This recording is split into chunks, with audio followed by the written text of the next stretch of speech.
All right, starting a stream. Let's see if this works. Ha ha.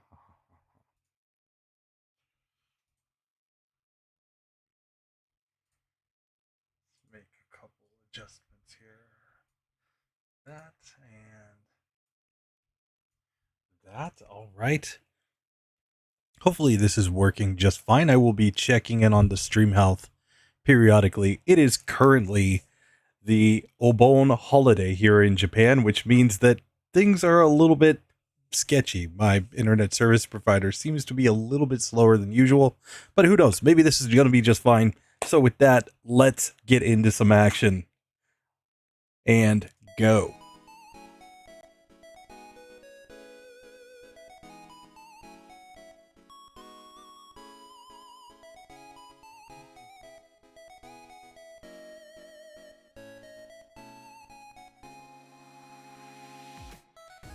So hello and what's up, GSC Pokemon Challenges channel members? How you guys doing?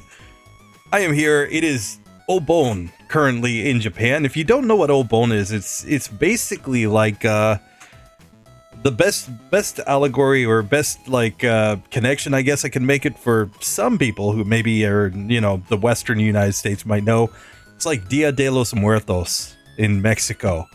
They believe that the ancestors, the spirits, come back. And so it's a good time to think about some supernatural type of runs. And I figured, what the heck? I wanted to do an Alakazam with the Twisted Spoon. Now, the Twisted Spoon, in my opinion, is one of the strangest held items in Gen 2. Because it's not exclusive to Alakazam by any means. It boosts psychic type moves, just kind of like, if you're using the pink bow for normal type moves, or if you're using soft sand for ground type moves.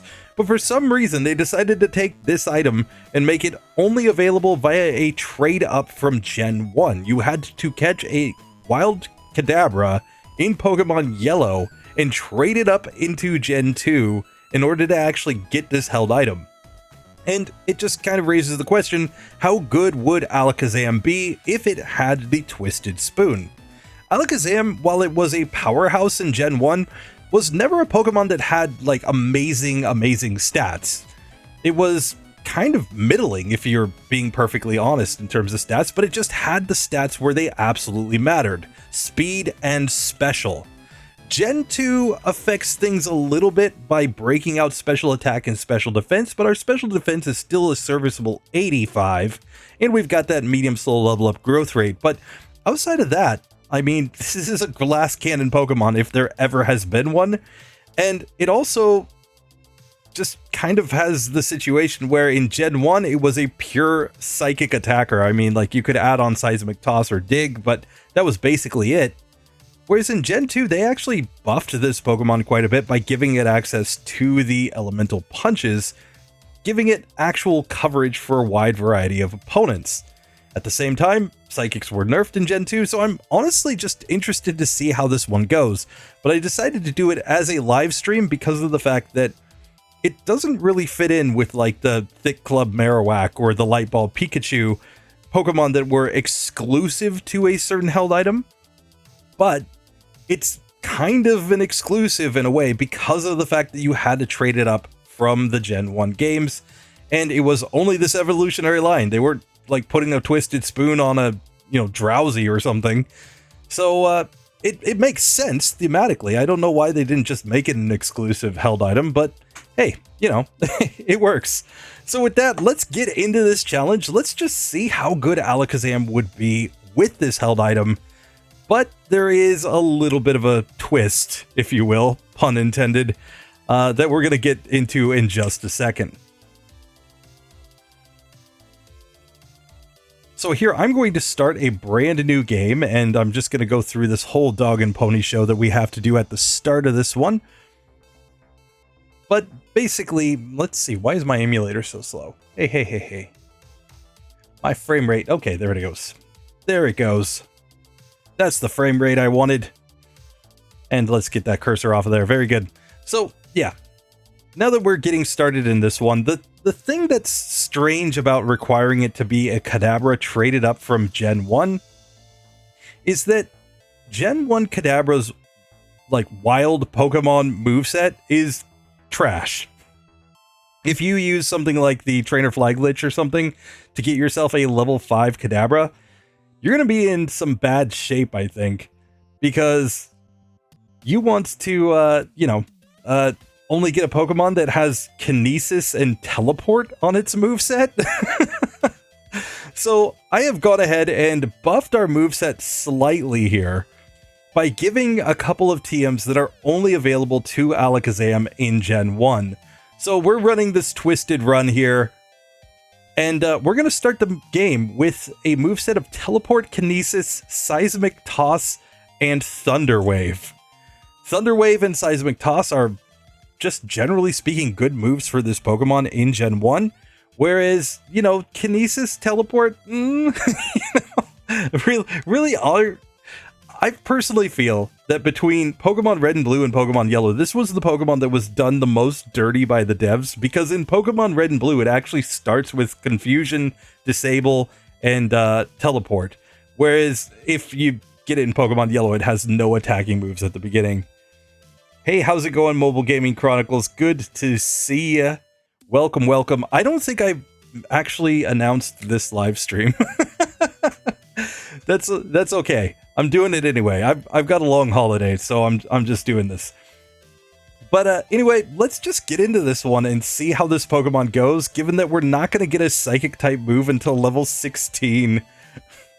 It's, one of those things where, I don't know, sometimes when I do runs like this, I kind of like to point out the ridiculous decisions that were made by Game Freak. Like, why? Why did you do this? And this is one of the ones that really gets me scratching my head every single time. Yep, I'm doing great, Mobile Gaming Chronicles. It's always good to have you hanging out with me. And we're going to get into some shenanigans, because I'm pretty sure that this run is going to get like super smooth as soon as we get to Confusion. But until we get to Confusion, this one could actually be terrible because, Bite is now super effective against us. We've got Pokemon using things like Leech Life when we get to some of these Zubats and whatnot. And, Ghost actually is super effective against Psychic type 2. So Rival 2 might be hard if we don't get Psychic type moves before that. But for now, let's just get into the Rival 1 fight, where the only play is to go Seismic Toss. We're going to do a set fixed 5 damage here. So this is going to be a 5-hit KO. We can see Scratch is doing a lot. We actually lose. Oh no, we lost the first Rival fight. I'm going to reset because I actually want to beat this guy. So what can we do? Well, we could Thunder Wave him, and now he misses a Leer. I think that's perfectly good. Now he's fully paralyzed, and we're going to be able to get the KO on this attempt. The reason I want to beat the Rival, of course, is because we're in that medium slow level up group, meaning we will get to level 6 off of that fight. And since our only damage dealing move at the moment is Seismic Toss, levels are actually really, really important for this Pokemon. So we need to name our Rival, and just like I did in the previous run with that Gligar, we're going to name the Rival Game Freak, because yet again, Game Freak kind of kneecapped this Pokemon completely unnecessarily. Just my personal opinion, but honestly, like why did they hate Alakazam so much in Pokemon Yellow, especially when they already had the moveset with an attacking move in the original Pokemon Red and Blue? It just makes no sense to me why they nerfed this Pokemon this hard. Anyway, we will take a moment here to just find a wild Sentret so that it can be one of our HM Pokemon. And here, because we have no risk of actually knocking it out by accident, like with a crit, I'm just going to use Seismic Toss to get its HP down nice and low so that we can guarantee that it gets into the ball and we're ready to move on. And yes, 2/3 of the way to 1 year. That is true. Whoa, Mobile Gaming Chronicles, 8 months. Thank you so much for supporting, dude. Really, really appreciate it.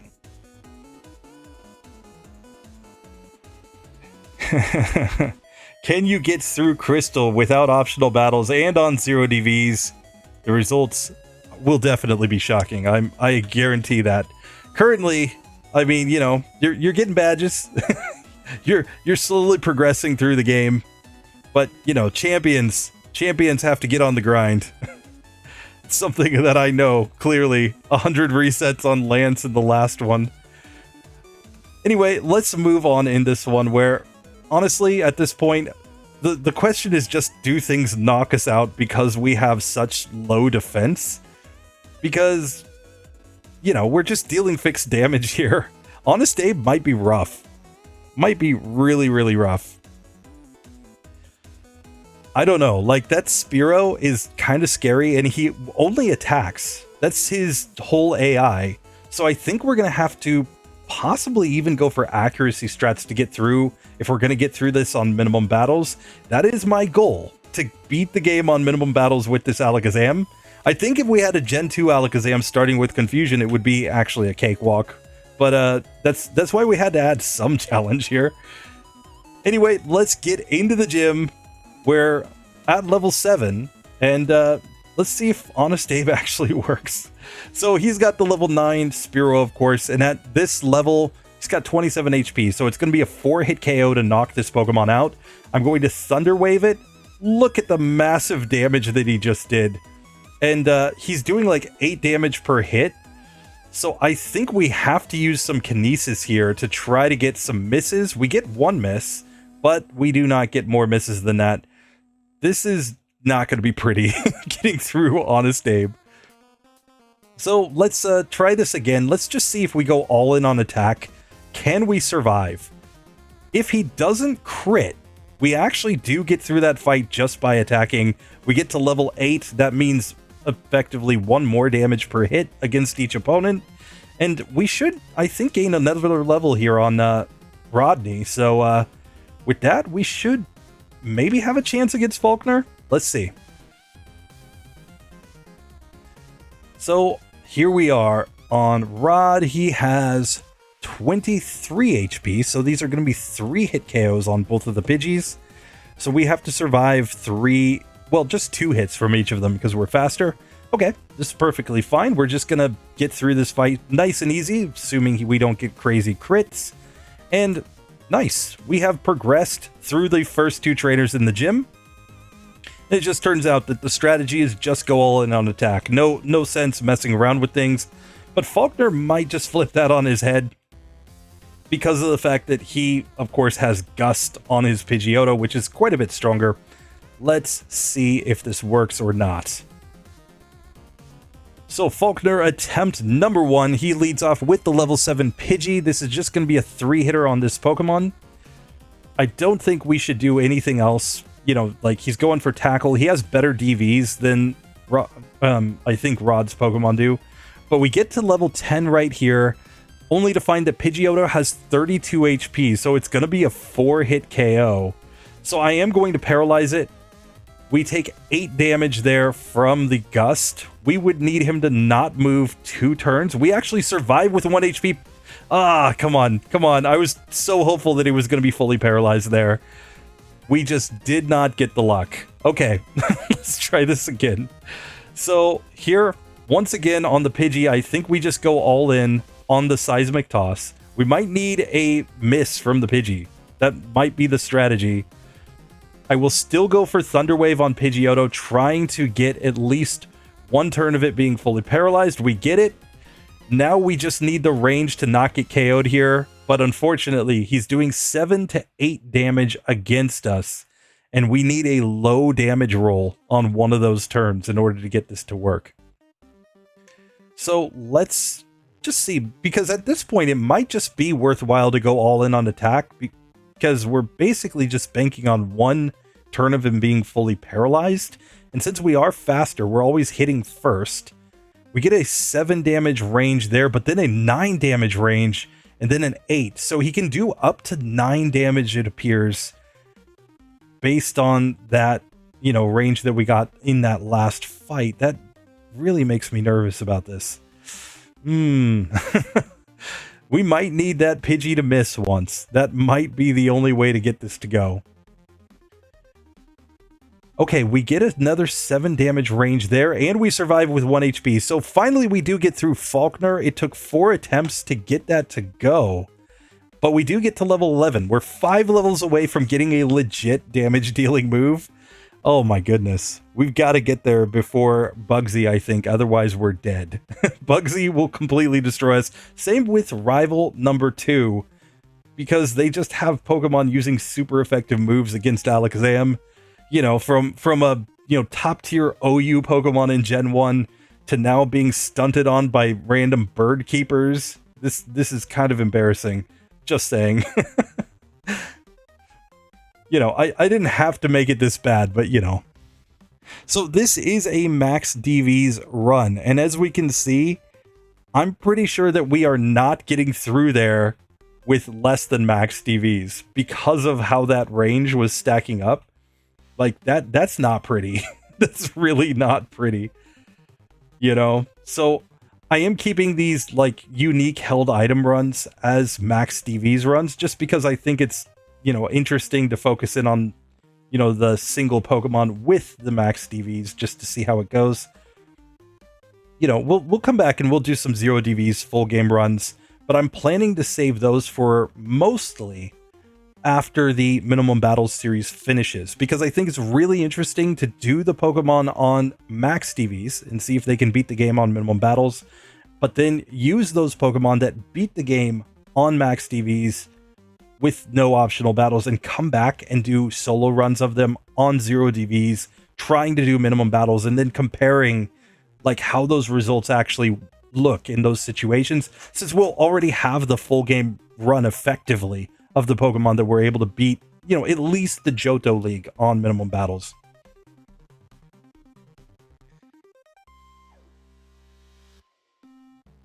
Yeah, that would have been massive HP on 0 DVs, for sure. Chance you saw my last message in chat. Alright, so here, we're gonna come talk to Kurt. He's gonna, like, lead us down to, you know, the whole rocket, you know, section here. And I think he might actually be cooperating with them, because he knows that we have a Pokemon that really doesn't want to fight down here. But we have no choice. This is the only way to progress in the game. Let's see how much damage we actually do against this Rattata. We're at level 11, but that means this is a 3-hit KO. It goes for quick attack even. So we're at least taking 2 hits from these Pokemon, but we could even take 3 if they go quick attack 3 times in a row. We get a crit there from this Rattata, and when he has us in a KO range, he's just going to go for the quick attack. So yeah, we lose to a Rocket Grunt that normally Confusion would just be like one-shotting these Pokemon. So oh my, how the mighty have truly fallen here. We get a couple Tail Whips this time, but no damage from the first Rattata. But we're gonna need a good range here on this second Rattata. It goes Tackle there, and then Quick Attack, but we do survive the second attempt because he didn't go all in on attack. So perfectly fine with me. I'm gonna heal with a couple potions, save the game here just because I'm scared, and let's go fight against this Nest Rocket. Oh my goodness. Like, Zubat, normally a complete joke Pokemon for Alakazam, but not necessarily here. It's doing 5 damage per hit with Leech Life. We do knock it out, though. We get to the Ekans. And this one, I'm not too worried about. Poison Sting and Wrap are not really moves that I'm scared of in Gen 2. So we're up to level 13. We need 3 more levels to actually get a good move. And we've got to get there before we fight either of the next 2 bosses, or I think we're just done. So, you know, no stress, no pressure. Now against this third Rocket, the Rattata is just a 2-hit KO, which is nice. Zubat here is going to be a 3-hit KO. We have just enough PP to actually get through this Pokemon. And same for the next one. So we have 3 PP remaining here. And since Seismic Toss is 100% accurate, we will actually get through that fight. But now we need to go out and heal up, because I don't think we're getting to struggle legitimately here. You know, this isn't the Minimum Battle series where I'm going to, like, set my Pokemon to have no PP left. We're actually going to have to, you know, legitimately try to win this fight here. you know, I don't want to go out and like grind PP on some random wild Pokemon. So here we go. Jamesy Proton. Let's see how he goes. Coughing here has 37 HP, so this is going to be a 3-hitter, fortunately. He misses Smog turn 1 as well. Hits Smog turn 2 and poisons us, but that's no factor. We easily get through that. And we get the level up. So nice. We're at level 14. We have 2 more trainers that we can fight before we have to fight a boss. I'm nervous. We might just get there, or it might be a case where, like, against Bugsy, we can get there on the Metapod. I forget exactly where we level up in this section. I'd have to go back. You know, I mean, we did the whole Bugsy section before, and now I'm, you know, so focused on Jasmine that I can't even remember what was going on in this part in the game. But we have gotten to level 15 right here against this first trainer in the gym. I don't think Pryce is going to level us up, so I think we're going to have to take on Bugsy and hope that the cocoons get us to that level 16 that we need. So here against Pryce, it's going to be a 3-hit KO, but this should be an easy one as long as we don't get paralyzed like an infinite number of turns. Cool. So I'm just going to pop out, take a quick heal, and I think Bugsy is the play, given that the rival is, you know, leading off with a Ghastly and we can't hit it with Seismic Toss. This is the only way for us to progress on minimum battles here. Let's see how this goes. So Bugsy attempt number 1 on the Metapod. It has 40 HP. So this is going to be a 4-hit or a 3-hit KO. Sorry, 3-hit KO. We do manage to knock that one out, and we do get to level 16. So we get to learn Confusion. I'm going to forget Teleport because I can just get another Teleport Pokemon. Like, this is a solo challenge. No reason to have that. So, very nice. Now we have our Confusion. I'm going to use Thunder Wave on Scyther in order to paralyze it, hoping that we can prevent it from hitting us every single turn. It uses Quick Attack, but we do manage to knock that Pokemon out. We get to level 17 as Kakuna comes out, and we destroy it in a single hit. So we get through Bugsy on the first attempt. In spite of our type weakness, the Confusion comes in at the perfect time, allowing us to actually get the victory there. Of course, the Thunder Wave also put in work there, giving it paralysis when it started to build up Fury Cutter. That is a way to, you know, effectively get through that Bugsy fight. Now it's time for rival number 2, and with Confusion, we now have a chance. He leads off, of course, with the Ghastly. Oh no, I had my moveset locked in. No. Sorry, this is because when I set everything up in GameHook, I actually locked in all my moves so that they would show up at the beginning. That was a mistake. We replaced Teleport with Confusion.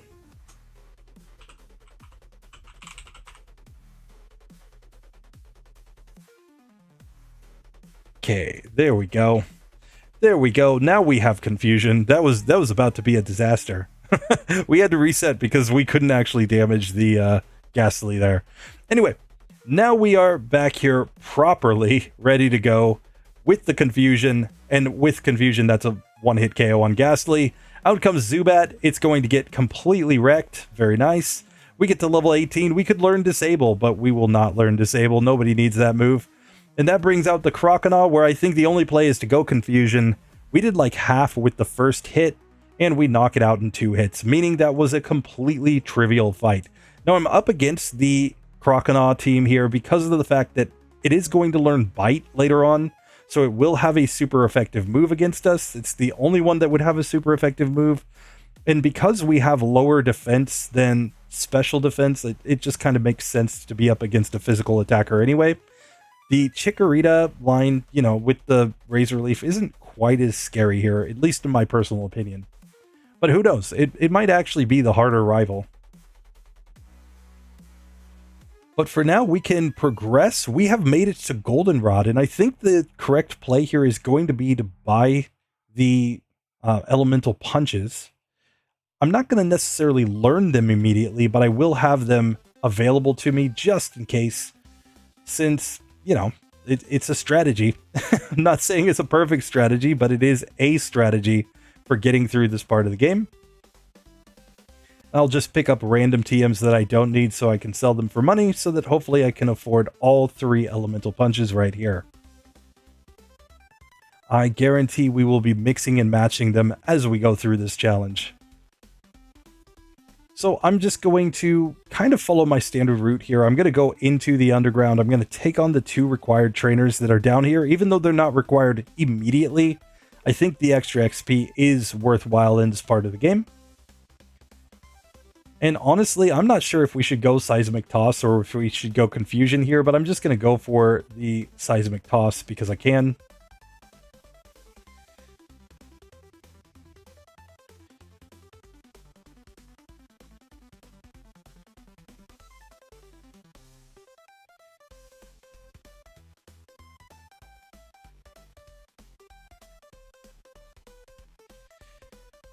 Fair enough, dude. With the Abra just barely surviving against Morty. You know, I mean, random DVs are a thing. But yeah, minimum battles runs definitely can be kind of interesting. It's why I actually like minimum battles, is because you don't actually know, you know, that you're going to win. Like, there's a tendency in, just my opinion, but there's a tendency in solo runs where you don't have the limitation of minimum battles to just over level for things a little bit so that you have less risk of getting KO'd. I mean, it makes sense. If you're going for like a speed run or something, you'd rather have a little bit more consistency than just YOLOing it. I get it. Like, I'm not hating on anything, but I'm just saying that at the same time, it's kind of fun when you don't have that option.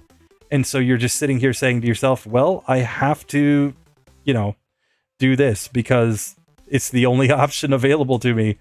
So I either have to, you know, change moves, or I have to kind of reset for a certain kind of luck, if that luck actually exists, which sometimes the luck is so insane that, like, you'd be insane to actually sit and reset for it. It's kind of like trying to beat a Gen 1 with a Weedle, you know? It's not technically impossible. It's just, are you actually going to spend your entire life, you know, trying to reset for, you know, the one run where you actually beat Agatha? Just saying, even at level 100, you'd be much better off with a Kakuna from Gen 2 that knows Harden. Just saying. Then you might actually have a chance on Agatha. I say that because I've done it before, but granted, I had 2 other support Pokemon in that run. Just saying. That is the strategy that I know will work eventually, though.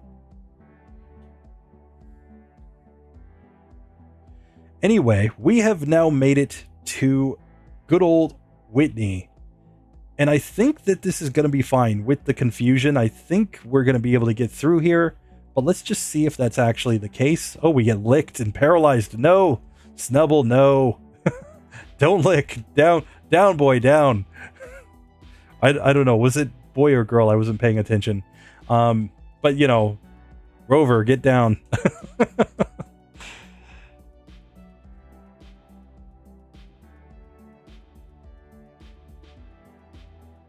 Yeah, I mean, like, if you don't give Abra any moves, obviously that's going to be pain. Like, one of these days, we'll do the Abra with physical moves only. Just to do it, you know. So, at the start of the game, we'll just struggle. We'll be perfectly fine, I'm sure. I'm sure we won't have any actual challenge in that one. Anyway, we have made it to Whitney. Let's just see how this actually goes against her Clefairy. I'm going to lead off with the confusion here. This is going to be a 2-hit KO. Oh, look at the double slap. Just wreck us. We're all the way down to like half health as the milk tank comes out. I'm going Thunder Wave on this Pokemon immediately because I'm very, very worried about that rollout, and it just stomps me down with 2 stomps. So yeah, that's clearly not a great situation. Still, I'm going to reset for this on minimum battles because I do think we need to go for it. And hopefully we get not that crazy double slap from Clefairy. This time we get through with no damage taken. I'm still going to Thunder Wave on the Miltank to try to break up its rollout. I'm going to go Kinesis as well, trying to break that up. And now we're going to go for the Confusion. This appears to be a 3-hit KO, and she stomps, giving us the victory on the second attempt. And we get a level up and learn Psybeam. Well, that's obvious. I'm just going to slap that on over Confusion. Oh, and look at us start to power up here as we get deeper and deeper into this. our Alakazam is going to become stronger and stronger. I guarantee it.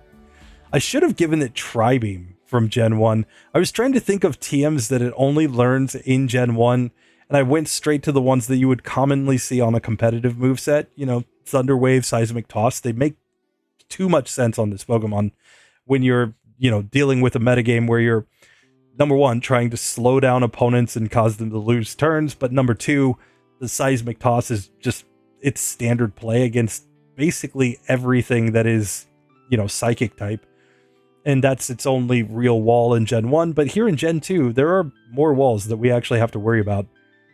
So, you know, I'm not sure if that was actually an optimal decision. But here I'm going to pick up some elemental punches and let's sell some items so that we can get all of the elemental punches here. We don't need Sweet Scent. I'm going to go ahead and sell Fury Cutter as well. And yeah, for now, I think that's just fine. So I will get one of each elemental punch here just to have it if I need it. I don't think we're close enough friends yet to get access to return. We could run around for a small eternity, I guess. Oh, I went to the wrong floor. Rip. No, mistakes have been made. But with that, we are ready to progress in the game. Yeah, I mean, the Aber with physical moves, dude, like, it will be painful. That attack stat is just dismal. It's, I think in Gen 1, it was like the second worst attack stat just after Chansey. But, you know, Chansey has the bulk to kind of get through things. Though a physical moves only Chansey versus a physical moves only Aber would be kind of hilarious to do.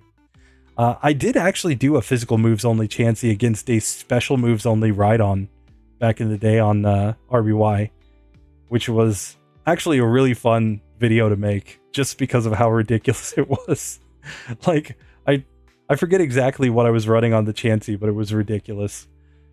It was absolutely ridiculous. That's all I remember. And I remember the special Rhydon because everybody loves a good surfing Rhydon, you know? So that was like the actual thumbnail. It was like the you know, Chansey punching Giovanni, and it was the Rhydon surfing.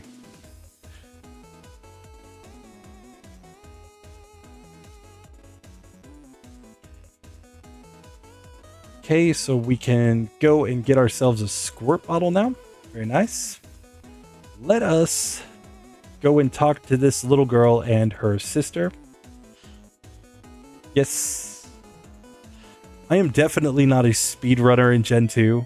I will say that much. I'm sure that my routes are insanely suboptimal, especially in the Minimum Battles series. You should see, I just recorded the 3rd episode of the Jasmine Minimum Battles, and the sheer number of times that I go to the Lake of Rage and then go to Chuck's gym, but don't actually fight Chuck, and then go back to fight like Pryce or Jasmine, and then go back to fight Chuck like way later, so I don't even get Fly like at an optimal time. It's honestly kind of painful to do, but when you're talking about Minimum Battles runs, there are situations where you need the random trainers in Chuck's gym to give you XP so that you can actually beat a different gym leader. And you have to go to the Lake of Rage and do the whole rocket hideout to be able to beat, you know, the gym leaders. But then Chuck is actually not the gym leader you want to fight. You want to go and fight Pryce first, or you want to go and fight Jasmine first. But you test them out and you find that they're completely inconsistent, so you have to go take the extra battles. It's just ridiculous. I'm just saying. The Minimum Battles series now is taking me so long on each Pokemon compared to earlier on when it was, you know, Bugsy, or when it was, you know, Whitney, and we only had like 4 battles to take. We could do so many Pokemon per episode because it was so straightforward. But here, it's starting to get really bad. Just saying. Anyway, we can come fight the Kimono Girls. We know Psybeam, which will be good for everything except for the 2 that resist and or are immune to it. So let's just get through these trainers nice and easy. And yeah, I think that Rival 3 is not going to be terrible here, since we should outspeed in just one shot against the Haunter. And I think we just add on something like Fire Punch here. I think Psybeam's good enough for everything else, so, you know, I'm not really going to worry about the Croconaw and its bite. I don't think that's actually that big of a deal. So let's just go ahead and add on Fire Punch. It will give us a good neutrally effective move against these last two trainers in here, and it will give us a reasonable strategy for getting through Magnemite in a minute. And let's see, we do not learn Mud Slap, but I think that's fine. I don't think we need to go for Mud Slap strats at any point. I think Fire Punch is going to be our play for Jasmine. So I think I'm just going to stick with the Thunder Wave. I think that's more useful. Seismic Toss, I think, has a lot of usage still. So Kinesis is the move to go. It's my opinion. Tell me if I'm wrong. But with that, I'm just going to take out these last two Kimono Girls. So here the Umbreon using Pursuit on us. It's a 2-hitter after a crit, so that's perfectly fine. Now we get to take on the Espeon, which I'm not scared of at all. So we'll just go for the Fire Punch. It's going to be an easy 2-hitter sand attacking because it knows that it's going to get wrecked. And there we go. We get to level 24. We have completed the Kimono Girls. We can come talk to this old guy who's going to give us Surf. And now we can go take on our rival. Perfect.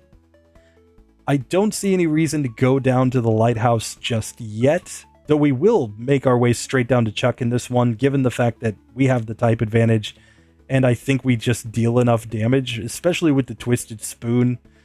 Our psychic moves should just kind of be OP, I think, but let's see if that's actually the case. First things first, though, rival number 3. It's going to lead off with that Haunter that loves to use Curse, but this is a non-factor because we just Psybeam and it goes down. He's going to send out Croconaw second. That's perfectly fine. Psybeam does over half and he goes for Rage. Good job. So he gets destroyed. Magnemite now, we can just Fire Punch that Pokemon and it's done. We get to level 25 as Zubat comes out and gets completely destroyed. And now we have defeated the rival. We're going to fall down. We're going to see 3 legendary beasts and they're all going to run in terror at this Alakazam. They know Alakazam's here for a little bit of revenge on Gen 2. Trying to nerf the psychic type. What are you on? Come on. Game Freak, clearly they made a mistake. They crossed this Alakazam. So here with the Psybeam, of course, I think we just one-shot everything inside of Morty's gym. I think that this is just going to be a joke, but we'll see. Maybe just maybe something survives. I don't remember if Gengar was a one-hitter or not, but honestly, I'm not too scared. So yeah, I guess I'll just ask Mobile Gaming Chronicles, do you have any runs that you're working on at the moment? Oh no, I made a mistake. RIP. This is what I get for trying to ask questions. I accidentally learned Recover over Psybeam. Oh, the mid-battle level up. I wasn't expecting to level up in this battle. So yeah, mistakes have been made. Suddenly we had no Psybeam. It was terrible. So here we're just going to knock that one out. We will level up again this time. This time I will learn Recover. I'm going to learn it over Seismic Toss. I think this is a good play. You know, at this point, we can get enough coverage that we don't really need Seismic Toss for anything. Anything that resists psychic type moves, we should be able to do something else. Just relax and stream, you know, sometimes. Cheers. You know, I mean, that's what every stream feels like, is just streaming yourself talking, you know? Like, it's one of those things where, you know, when I first started making content, I think it was just like a month after I got married. I think my wife thought I was like losing my mind, just sitting in a room talking to myself while playing video games. I was like, no, I'm trying to make YouTube videos. And at first she was like, oh, that's so cute, honey. You know, good job. And it took like what? I started in August of 2021. I think in December 2021, I had like, 20 subscribers on YouTube after having like grinded all that time. It was not until 2022 that I actually, started to get a little traction. So I spent probably, the better part of 8 months basically just talking to myself here. So it's kind of cool to actually have people listening to you. But you know, it's just a grind, man. You'll get there. You'll get there. So anyway, we have made it to Morty. Let's just see how this actually goes. I think this is a one-hit KO fest, but he leads off with the Ghastly. Psybeam completely destroys it, obviously. We get the Haunter. Psybeam, another one-hit KO. I just want to see if we one-shot Gengar. We go Psybeam. We do get the one-hitter, so this is just a guaranteed victory at this point. As we get to level 28, really nothing to write home about. Yes, so, became a father this week. Congratulations, dude. That is nice. A brown puppy. That's, you know, the fluffy babies, you know, fur babies. I'm there for you. Yeah, I mean, like, it's one of those things, right? Like, I grew up with pets, like crazy amounts of pets. My mom used to foster, so we used to just get, you know, like every time I would, you know, get a new dog every week, it felt like. But, you know, fur babies are the thing. My sister's gone that route. I ended up having real babies. Not just one at this point, but, you know, who knows? Maybe we'll have a second one. I shouldn't say babies plural when I only have one kid. But, you know, whenever I go home, I get tons of, you know, love from the dogs. But here in Japan, the problem is apartments are so incredibly tiny, and there's no like yard or like open space to take a dog out and like give it a proper run or anything like that near where I am. You know, the only parks that I know of near my house are like specifically prohibiting dogs. Like, it's terrible. It's not like the United States where basically you can take your dog out anywhere and people are just like, oh, cool, you know, like, I don't know. At least that's the way it is in Colorado. It might not be that way when you get out, you know, into bigger cities than where I grew up. But where I grew up, like, you go out to a restaurant, you just take your dog with you and just sit out on the patio and just let him chill with you, you know?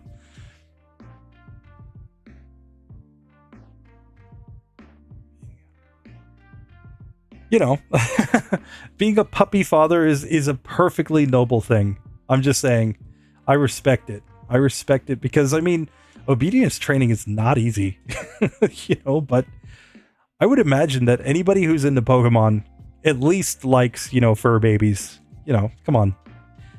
So we've all just, you know, lived in this fantasy world of, you know, raising Pokemon, you know, raising pets, basically, except these pets use, you know, powers.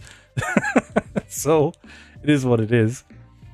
Here, we're just going to quickly make our way through the lighthouse just so that we don't have to backtrack as much. You know, we'll be able to get the secret potion right away. I don't know. Jasmine might not be hard in this one. You know, in spite of our theoretical type, you know, weakness against her gym, the fire punch might make that fight completely trivial. I'm honestly not sure. For now, though, we're going to make our way down to Chucky Boy, and we're going to just stunt on him. Let's see, I already got strength, didn't I? Yes, I did. Okay, cool. And, yeah, we're going to just try to hopefully actually use efficient-ish routing in this one. We'll see if it actually works.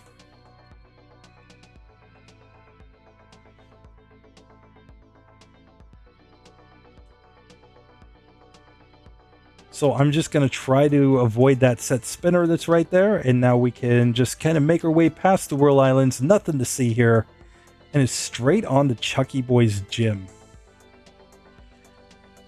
And one thing that I will say that I found, it's not for a lot of Pokemon, but Chuck's gym is the first gym that has like a rando trainer, or technically two trainers, that are kind of like Honest Abe in the first gym. It's the Black Belt Bros. I came in here with a Pikachu the other day, and I'm just saying, these two black belts completely jumped my Pikachu. It was painful. I was sitting here trying to double team. I was trying to do all kinds of stuff. No, they weren't having it. They weren't having it. They were like, double team, let us show you double team. You're getting punched and kicked from both sides. How do you like that, Pikachu? Oh man, who thought that that was a good idea? The pain. Still, with an Alakazam, we're going to completely destroy all of these randos in the gym, so we may as well just make our way straight to Chuck, which I think is going to be incredibly easy, but let's see if it actually works out that way. We actually even get a level up here and learn Future Sight, but I'm going to skip this move. I honestly don't think it's a very good move, personally.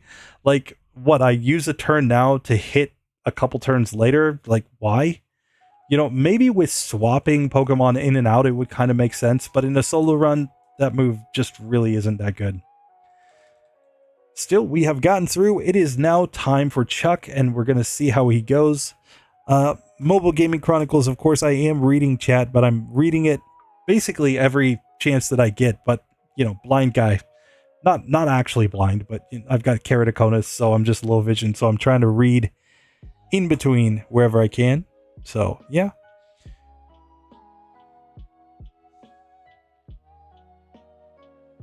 She barked within the first 24 hours. Cool. And you managed to get her to sit on command. That's very awesome. 11 weeks old. So, yeah, you know, bonding is the thing, right? You know, and every dog's different. Like, they all have different personalities, different things they like, you know. My sister has a dog that they've named Capone because he thinks he's the boss of everything. And then they've got another dog that basically is just like super chill. But this dog, like the second that he wants to eat or something, it's just like, your food is my food. Like he's the type where he'll just like push them out of the way and just go straight for their food. Are you kidding me? Don't leave anything around that dog. Anyway, it is Chucky Boy time. Let's just see how this fight actually goes. He leads off with the Primeape. We're going for Psybeam. Easy one-hit KO right there. Poliwrath is out next. Psybeam is not a one-hitter. Whoa, it survives with 4 HP. Still, we can do anything at this point. I'm going to disrespect by using Fire Punch. And we easily get through that. There was no question we were beating that gym. And now we have gotten a 5th badge. So very nice. We also get to disrespect Chuck by just coming straight out to talk to his wife, who immediately starts talking trash about the guy. She's like, oh yeah, you know, he's lazy and, you know, needs to start, you know, training harder. Like he's getting chubby. I just love how this lady's just like putting all of his personal business out there for whoever wants to hear. Like, you know, I am going to say that is pretty typical though. My Japanese wife definitely tells me that I'm getting a little chubby. You know, get out there, do some more training. Tell her I've been training for hours and hours and hours. What do you think I was doing in the, you know, recording room all these hours? Clearly, I've been training hard. Anyway, my wife, she doesn't like my sense of humor. Chuck Norris got owned by Alakazam. Seriously. You know, I need to name it like Shazam. Just be like, yeah, Chuck Norris, the only thing he's scared of is this Alakazam. Anyway, we can come and deliver whatever, you know, good old Jasmine has been sneaking around here secretly. We're going to just chase her back to her gym just to find out, you know, a little more information. What exactly is the secret potion? I want to make a held item that is a secret potion that will actually, like, you know, boost all of my Pokemon stats by like 2 times or something, like Pokemon steroids. It would be kind of hilarious. That's true, Kanbei. His wife does only talk smack after you beat him, but still, like, the fact is that she's just disrespecting. Just, you know, he's already, you know, gotten beaten, and now you're kicking him when he's down. Come on.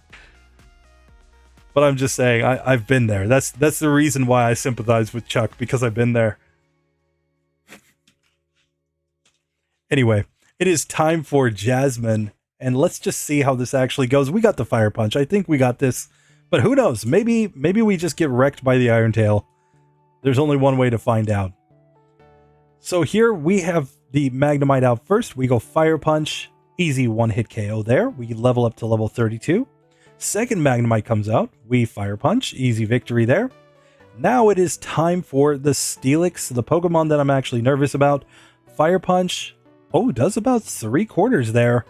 Then we get Iron Tailed and take massive damage, but she's just going to Hyper Potion. And because we're faster, we're guaranteed to win. So Jasmine, joke. Utter joke. No reason to worry about Jasmine. Clearly, she's the easiest gym leader in the entire Johto region. Nobody ever thought that Jasmine was going to be difficult, right? Right? Just saying.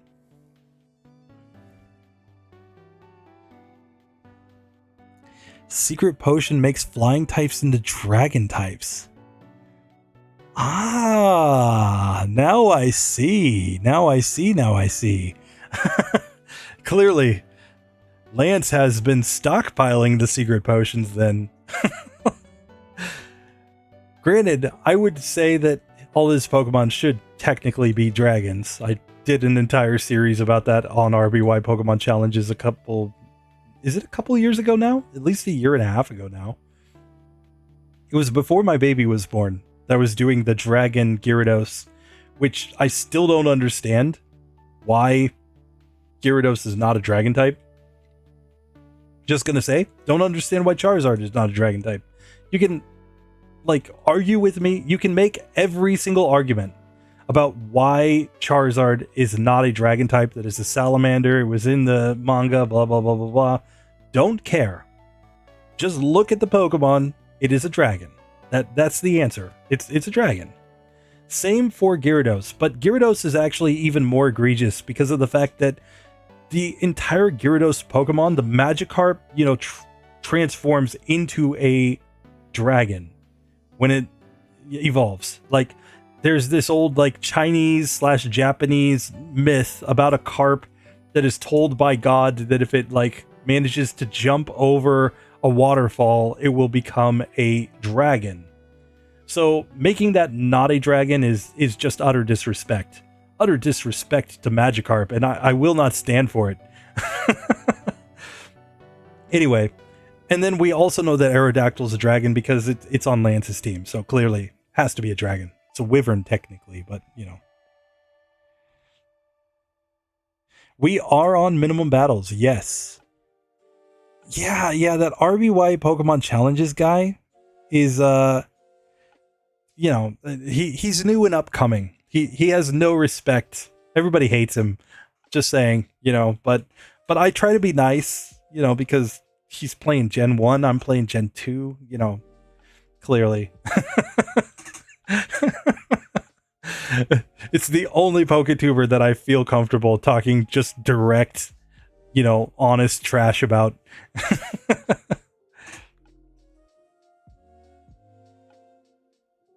They are pseudo dragons, Hagen Bacon, but I'm saying that they should actually be dragons.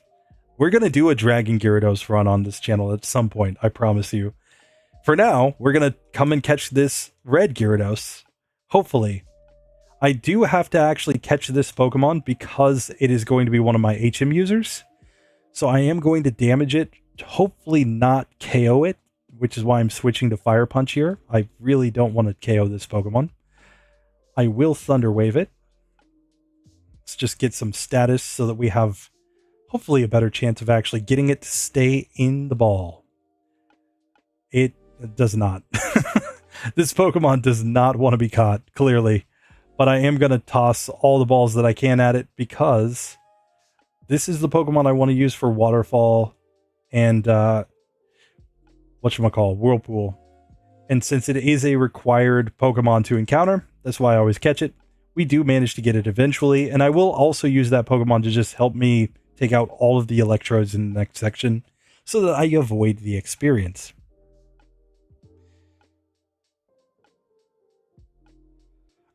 Yeah, seriously, my wife, she's all about IRL PC. Exactly. That being said, when I did the Pokemon Green version video on RBY for April Fools, where I did the entire video in my broken Japanese, my wife was actually really excited about it. She was like, it's finally one of your videos that I can actually understand. I mean, my wife, she speaks good English, but she does not, have the English ability to the level that she wants to sit and listen to me talk about Pokemon for, 2 hours. So she was actually quite, happy to have something in Japanese. And she was like, you should do more Japanese language videos.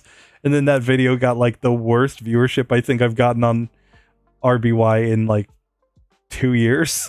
So I was like, yeah, about that. If I do that, it's going to be a separate channel. But who knows? Maybe someday there will be, JP Pokemon Challenges or something.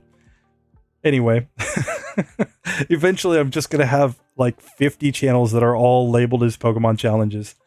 And people are just going to start saying, you're not Jan. What are you talking about? To be fair, though, to be fair, and this is meaning no disrespect to Nuzlockers, but when I got into the whole, YouTube Pokemon challenge, content, obviously I got here off of J-Rose and Madry Bread. They were my original guys. And I started thinking about making a channel when J-Rose started to become less consistent with his uploads. Like a couple of years ago, he went like 6 months, I want to say, without uploading a video. And it was in that period. It was back in summer of 2021.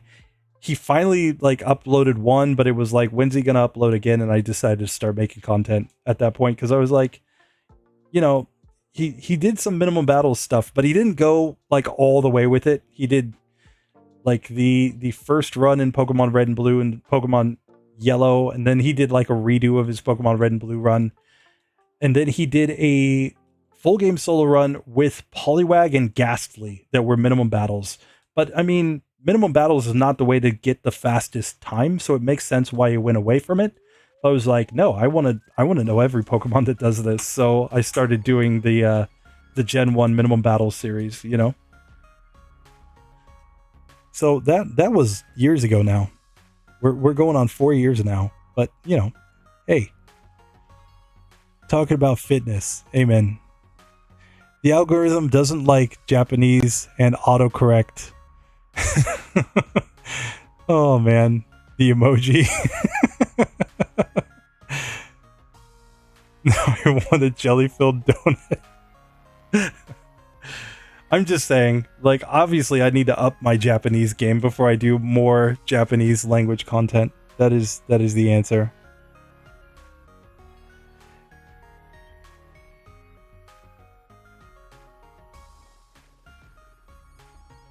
Yeah, I mean, like, that's the thing.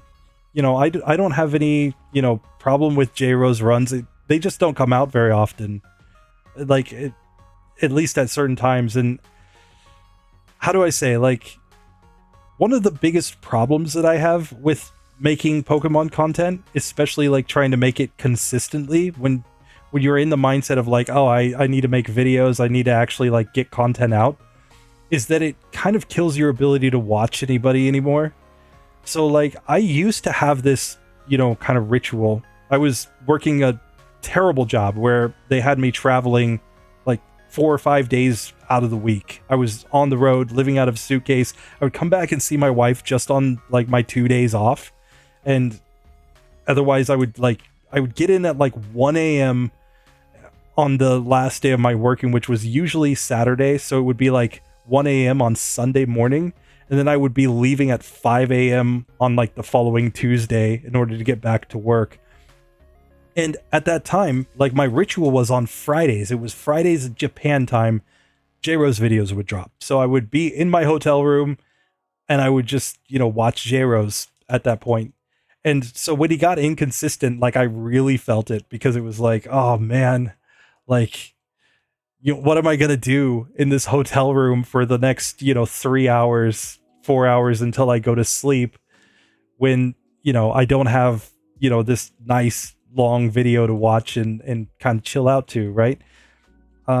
So like, what I used to do actually was that I would, I'd be traveling with my PC and I'd have an emulator and I would just pop up a, Ultimate Pokemon randomizer and play the same Pokemon that he was talking about.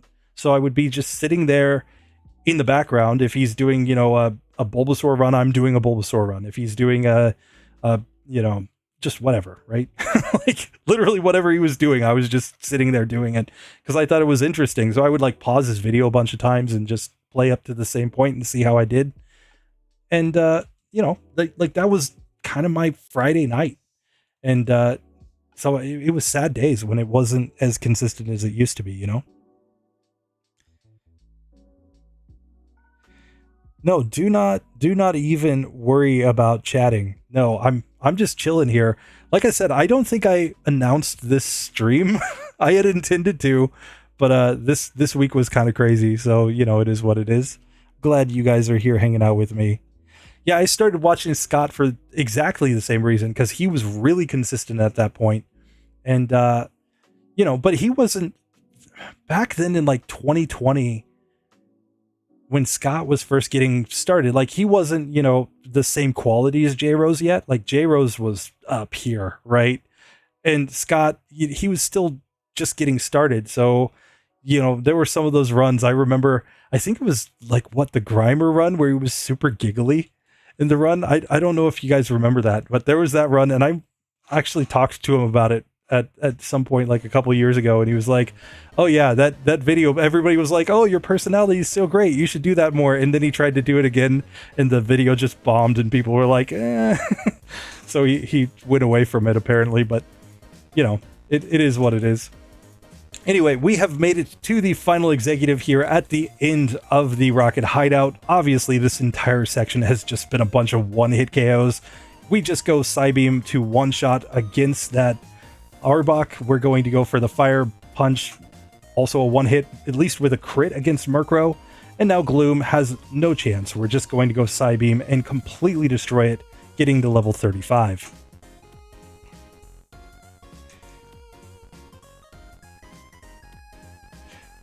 Yeah, I mean, like, they used to have, Scott's thumbnails used to resemble MDB's thumbnails, like, way back in the day. Which, I mean, I think everybody has tried that kind of style at some point, to be perfectly honest. Anyway, I'm going to currently put the Gyarados in the top slot just so that I can use it to knock out these Electrodes or to get self-destructed on, because I don't want to gain XP here for my Alakazam. And we can see Thrash is enough to just destroy these Electrodes because they don't have great defense. And even if they critical hit self-destruct, apparently they don't one-shot us, so this is perfectly fine. 6 months. Thank you, Kanbei, for supporting this long. Here's my trusty drawing pen.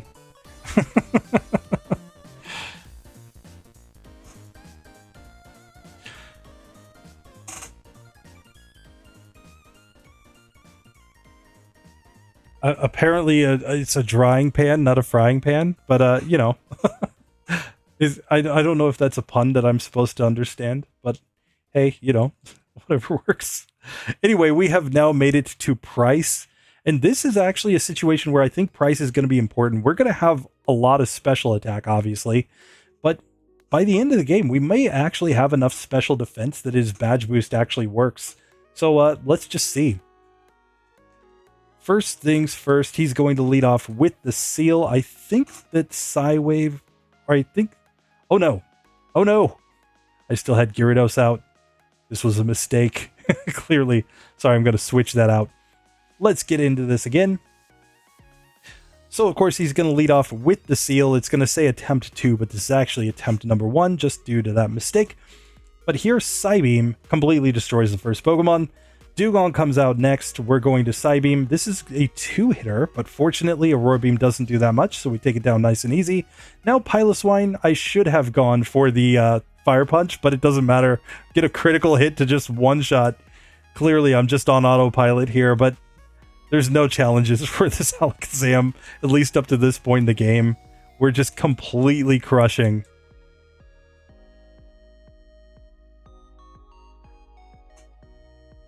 Ah, yes. Okay, I get you. Brock using the frying pan as a drying pan. There you go.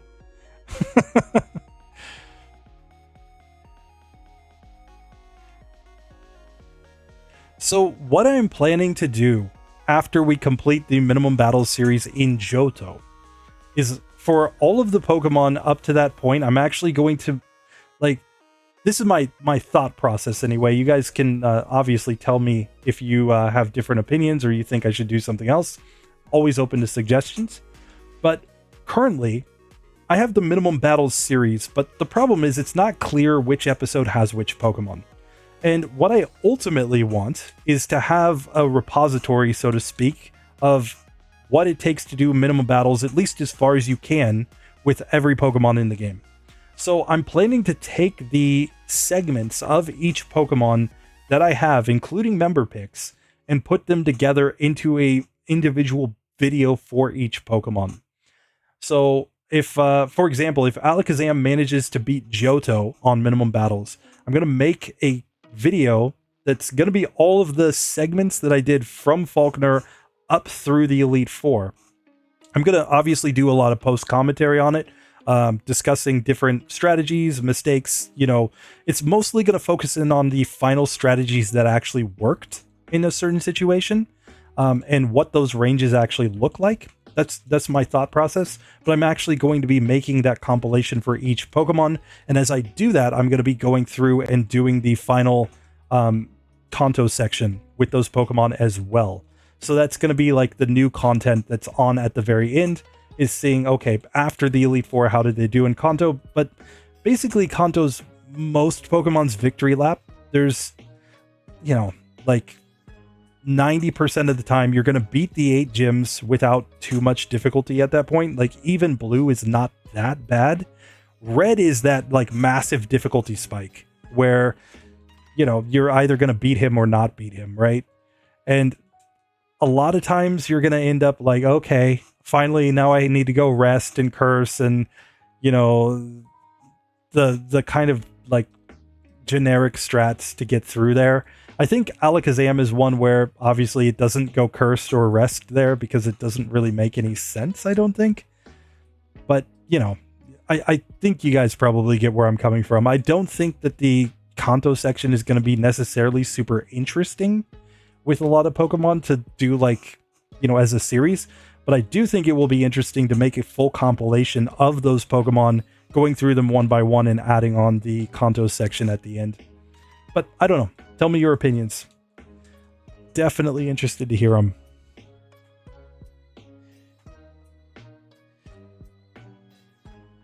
Yeah, I mean, it is going to be a lot of effort, but you know, at that point, I'm really hopeful that when I get to that point, number one, that the channels are going to be bigger, so I'm hopefully going to have more, you know, ability to dedicate time to the channels. You know, I've mentioned it before, but I am getting much closer actually to my ultimate goal of being a full-time PokeTuber.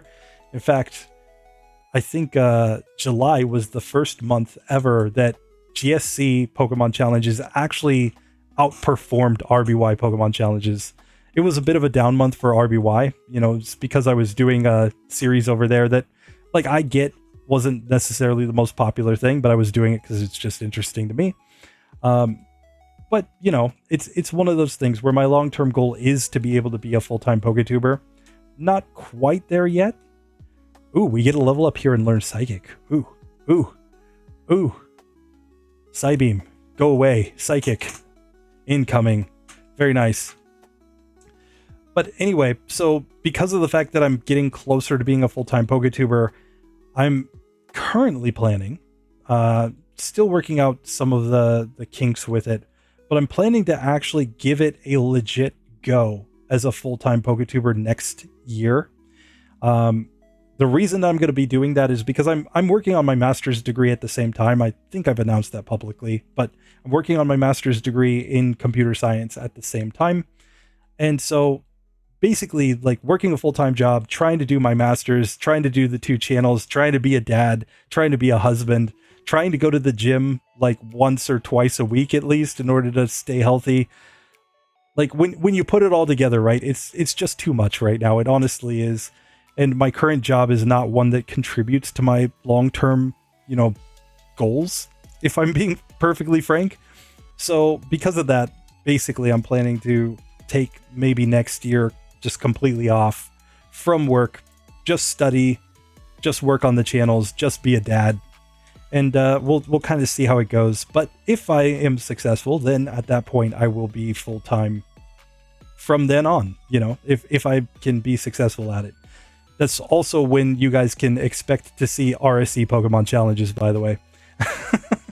We'll have another channel to talk a little bit of trash on here in GSC. Just saying. So we have made it to rival number 4. Let's see how this goes. Of course, he leads off with the Golbat. We're just going to go Psychic, get the easy one-hit KO. Sneasel comes out. We've got the Fire Punch for this Pokemon, so easy victory there. For Alligator, Psychic is the play. Oh, we get the one-hitter right there with Psychic. Magnemite never stood a chance against the Fire Punch. Now show me that Haunter. Come on. Come on, Haunter. All the trouble you gave me in rival number 3. We're finally getting some get back here. So, yeah, this is obviously just a cakewalk section. Yeah, seriously, 500 tasks for one guy. Seriously. I mean, it's been a necessary evil because, you know, my baby boy was born last year and my wife was out of work, you know, with the baby, but she's starting to get back into the groove of doing her own research and whatnot. And, you know, the real debate right now is if we're having kid number 2, right? If we have kid number 2, that kind of will change the calculus a little bit. But even then, like, I've got enough savings that I could take a year off and just kind of focus on other things. I want to make sure that with my master's degree that I'm getting like really good grades so that when I, you know, go and apply for jobs, like they're not looking at me like I'm crazy. They'll look at me like, oh yeah, you know, he's doing really well. So maybe we should hire this guy. That's the hope anyway. We'll see if it works out that way. And I clearly turned that off by mistake. Okay, let's also drop an Ether into Psychic just so that we have more PP. Oh no. Oh no. Mistakes have been made. Sorry, we got to turn these switches on in the right order. There we go. But yeah, I mean, you know, so for like the past year, I've effectively been working my full-time job, 2 small, just once a week part-time jobs, doing the 2 channels, and then I just started my master's. Like a year ago, it was even worse. I was working 3 part-time jobs. One of them was like, you know, 4 nights a week I was going, and then I had my full-time day job, and then I had these 2 like little part-time jobs that I do.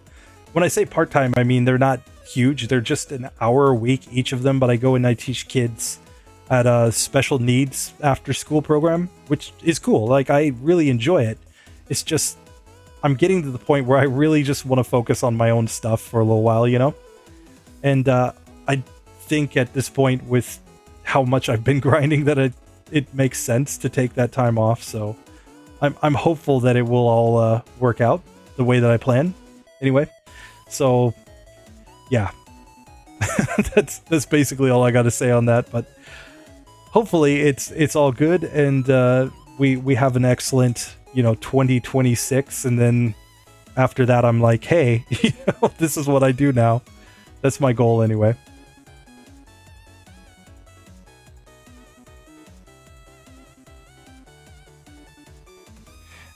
Say hi to mom. Hi, mom. Just saying, Combay's got me on the laptop screen now. I've clearly been upgraded.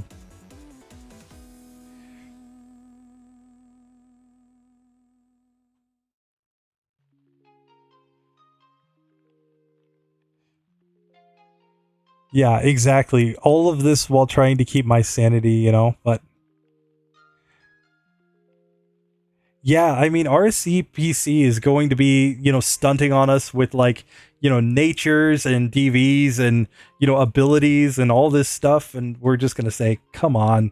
Remember Pokemon before it had all that nonsense? Back in the day when it was simple. Oh, rip. We've reached the point where we can't actually go out this way, apparently. Let's see. Can we just... Oh, and we can't backtrack. What is this nonsense? Oh no, they've trapped me. I'm stuck inside of a department store. Am I able to dig out of here? I hope I am. Let's seriously hope that I am, because this is stupid. Why did they make the game this way? Oh, Gen 2. There we go. We have successfully escaped. Thankfully, I had dig, otherwise we would have needed an escape rope.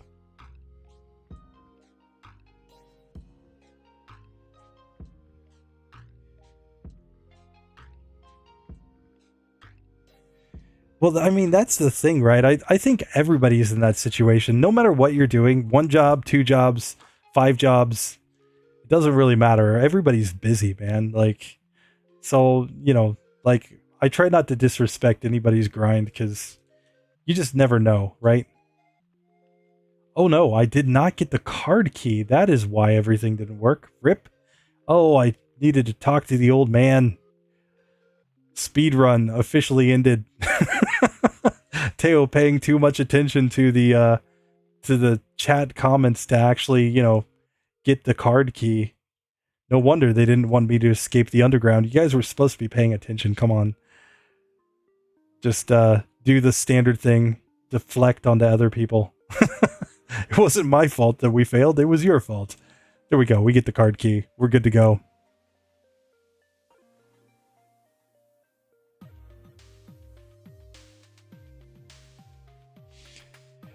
Yeah, thanks Conbait. You were the real one for telling me my mistake. There we go. Now we have escaped properly. We're ready to get out of here. Let's see. Do we have... We should have enough friendship now. We can get return just in case. Just in case. I don't think we're going return strats here, but you know, it's a strat. Could work. Could be a play. You know, maybe, possibly, somehow. Anyway, let's get back into this Team Rocket action here. Okay, and I did recover PP. That's all I wanted to check. We have one potential issue, which is Houndoom and Houndour at the top, you know, up at the top of this section. What do we want to do for them? We could change Fire Punch to any other elemental punch, so I'm just going to change it to Thunder Punch here, because I think this is the optimal play as we go up here.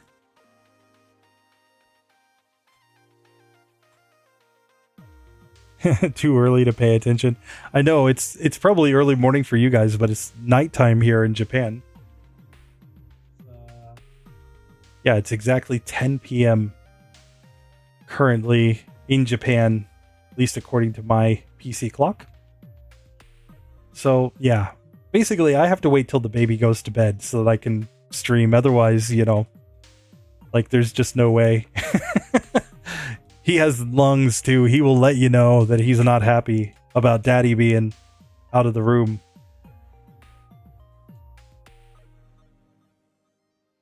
$2 p.m. here in the UK. Heck yeah. That's nuts, dude. Like I really want to visit the UK one of these days. It's on my list. On my list. I apparently have some ancestors who were from the UK. Apparently. I don't know well. You know, my mother's side, the white American side, came from over that way originally. Apparently we had some relative that was like used to be like mayor of London like back in the 1600s or something. And we have a coat of arms. We have a coat of arms, guys. Clearly I'm official. Clearly I'm descended from high class people. North Carolina. There we go. Heck yeah. I would love to get to North Carolina too, because I've heard that the beaches there are great. Like I've just heard that it's great in general. I had a professor in university that was like formerly over there at Chapel Hill and just raved about North Carolina.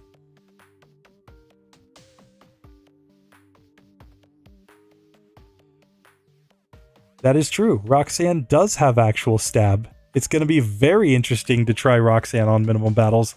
Plus, if I recall correctly, there's like, what is it? Puccina that's in the early game and it's gonna wall my psychic types or something like that. I think, not mobile gaming, Pokemon WWW411 Mark II channel member has said that many times in the Discord.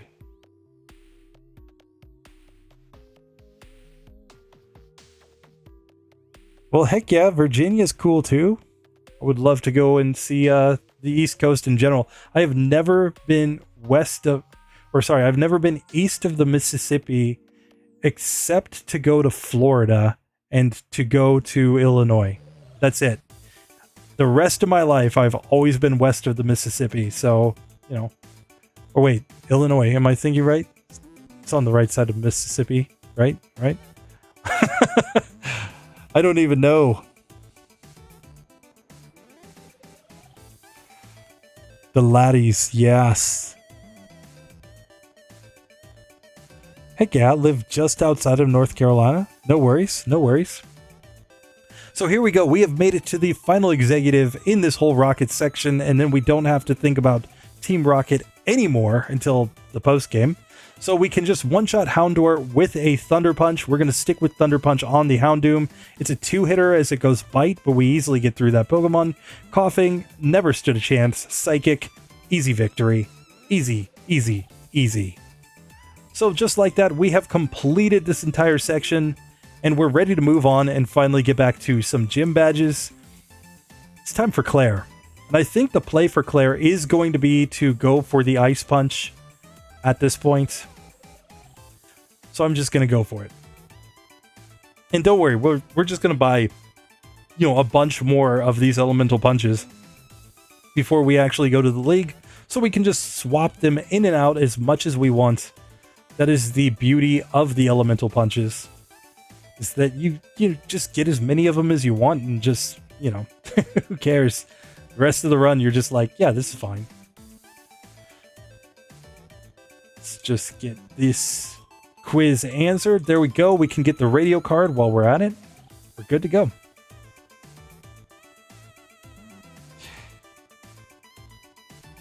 Yeah, seriously. My US geography at this point, having lived 10 years in Japan, it's like I don't even think about it very much. Like, of course, I know where I was born. Nebraska. I know Colorado. Of course, I know the West Coast California, where I lived briefly. But outside of that, like, I don't know places anymore. Basically, I'm an outsider now. I'm like a tourist when I go back to the US. Granted, the US is so big and, diverse that the second you get outside of your home state, you're basically a tourist. I'm just saying. Hot take, you may as well be from another country. Just saying, because, I grew up in Nebraska and then Colorado and then, spent time in Cali, and they're wildly different places. Just my opinion, but, I think I can back that up as legit.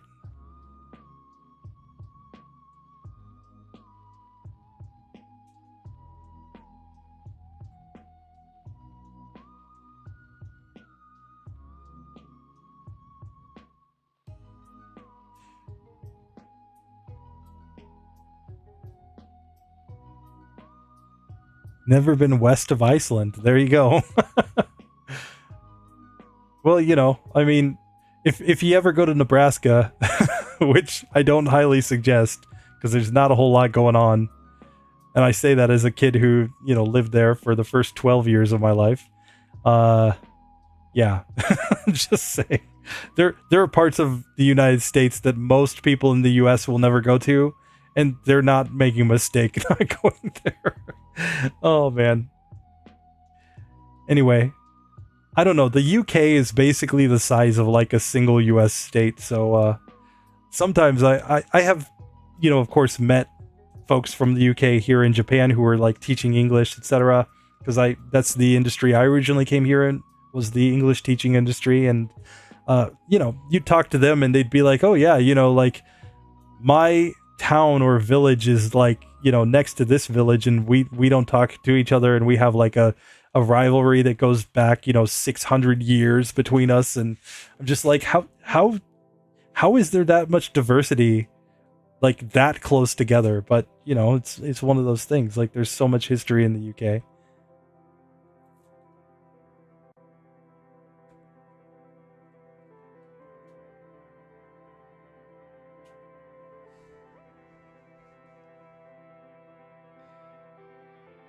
Yeah, that you're spot on about Nebraska. Endless fields and a whole lot of nothing going on.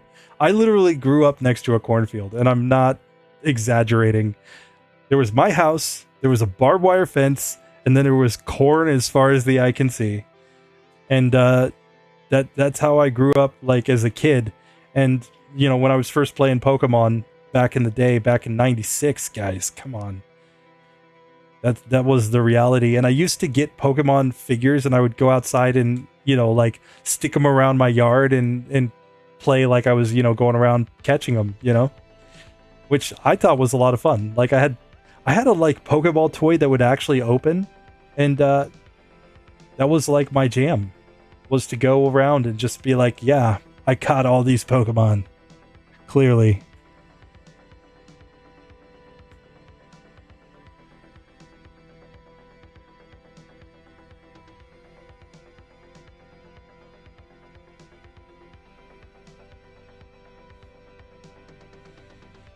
That could be an urban legend, sure. Like, before trains, you could only go as fast as a horse, sure. Oh, dude, trade Evos back in the day. I ended up getting 2 Game Boys and just trading with myself. Because, like, I had friends who played Pokemon, obviously, but we were kids. We were unreliable. Anyway, it is time to take on Clair. Let's just see how this goes. We've got Ice Punch. The first Dragonair is an easy one-hit KO. It's going to bring out the second Dragonair, which is more of the same. Third Dragonair. But now that we get to the Kingdra, this is where I'm going to just be interested to see how much Psychic actually does. We do have a massive 169 special attack stat, which is very nice. So maybe this is going to be fine. Psychic manages not to get the one-hit KO. It's going to be a 2-hitter, but with the Hyper Potion, we're just guaranteed to win after that. And Kingdra easily goes down. So, there we go, guys. 8 badges, minimum battles. It hasn't been really hard since the beginning. We made it unnecessarily hard on ourselves at the beginning, but that's actually Game Freak's fault. That's not my fault. I take no responsibility for this. So here we can just come into the Dragon's Den, and we're going to go tell these old guys about what Game Freak did to this Pokemon in Gen 1, just so that they can, be appalled. It's what they really want to do. They want to be appalled at something. Oh, I didn't teach Whirlpool. Rip. No. Okay, Whirlpool, Waterfall, both going on this Gyarados. No need to mess around with anything else here. And we will forget Leer. Sorry, I actually wanted damage dealing moves on this Pokemon. I'm going to use it to just get access to Flash. Again, someday, guys, this is my promise to you. When I am full-time on, Pokemon YouTube, I will memorize all of the dark sections and figure out how to actually get my inputs probably at 1x speed in order to actually navigate in the dark.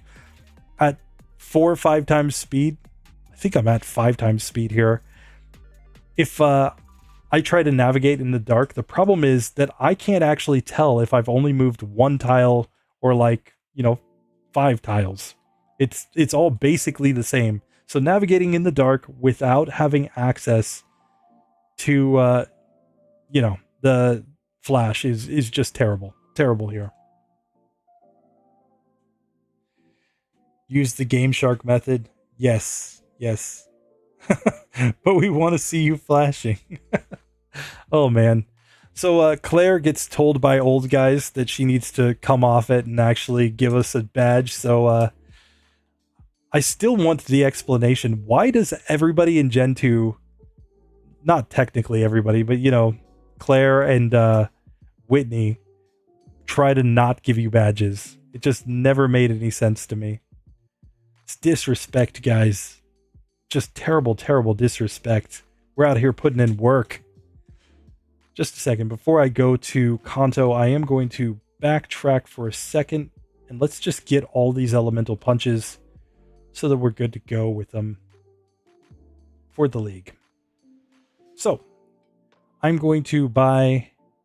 Let's just get like 4 of each, just in case. I might experiment with things here, because we're trying desperately to stay on minimum battles. So, I think this is fine. Just in case I make a mistake and have to relearn or something, we'll just have 4 of each in the bag.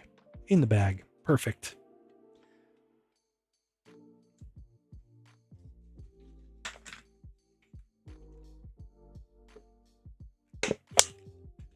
Apologies for that. Just a quick drink, and now we are ready to go. Ready to go. I think we're going to do perfectly fine here against the league. Just my prediction. I think that we have enough moves, enough type coverage, the stats. Speed kills, guys. Speed is the name of the game. It could be a situation where we find ourselves in a tough spot, but honestly, I don't think it's going to be too bad. Man, Mobile Gaming Chronicles, thanks for the $5, dude. Do appreciate ya. Appreciate the support for me as a PokeTuber as well. I do my best. I honestly do. For sure. Like, I will be trying to beat everything on minimum battles. But, once we get through the main minimum battles series, I think I've already mentioned it. I plan to do Heart Gold and Soul Silver on this channel. I'm just viewing the remakes as essentially, spiritually, they're GSC. I could make a whole separate Heart Gold Soul Silver channel, but I think that they're close enough, being that they're the same story. I feel the same about RBY. I think that I'm going to end up doing Fire Red, Leaf Green content on that channel eventually. But I'm not going to do Let's Go Pikachu, Let's Go Eevee content on the Gen 1 channel, because I actually view that as being significantly different. We'll see if I ever do the Let's Go series. May or may not get there. Really depends.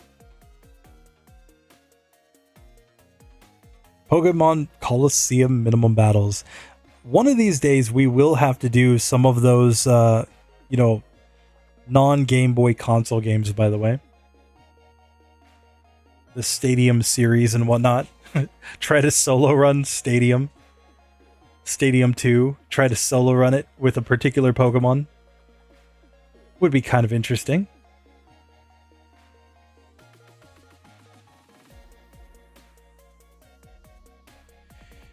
Yeah, I mean, the thing with the Let's Go is that minimum battles is not really a thing there, because you gain experience from catching Pokemon and they require you to catch so many.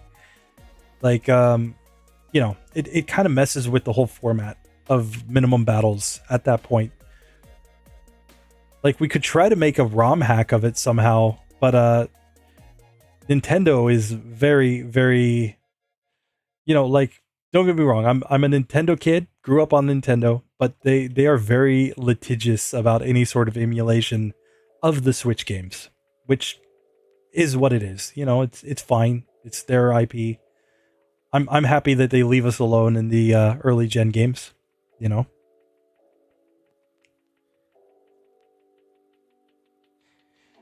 Yeah, my birthday's later this year in December. But yeah, if we could make a hack somehow of Let's Go Pikachu, Let's Go Eevee, where we could skip all of the gym entry checks so that you didn't have to catch certain amounts of Pokemon or have certain moves or whatever that they require, I think that would be a fun gen to do challenges in. It's just the way that the games are made makes that kind of hard. Okay, we have come against rival number 5, and I've made a terrible mistake because I'm coming in with the Ice Punch here.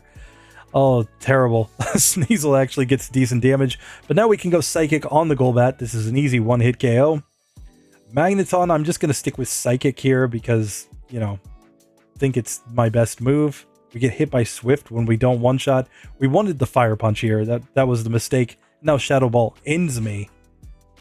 There's a simple solution for this, though. We just need Fire Punch instead of Ice Punch.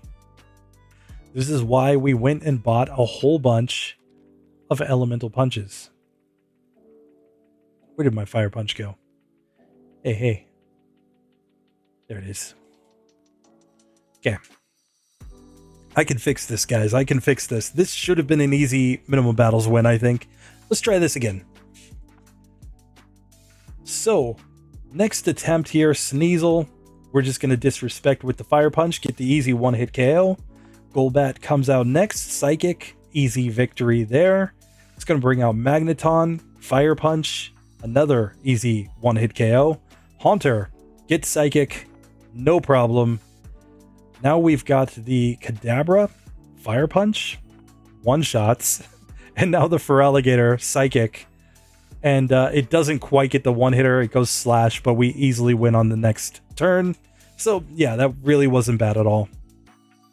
And just like that, we have managed to get through this. Now we've got to deal with Willy Boy, though. And question is, do we go for the Shadow Ball here? Need the opinions, guys. Do we go for Shadow Ball here? That's my first impression. First inclination is go for Shadow Ball and possibly win. What do you guys think?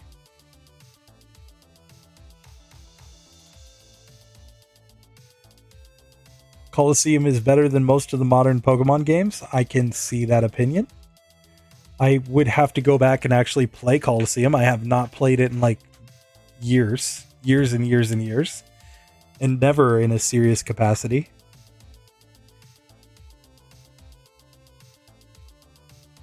Nice, going on 32. I miss being 32. Sneasel is also terrible, so it works out. Hit them on their secondary types. Shadow Ball is physical in Gen 2, as are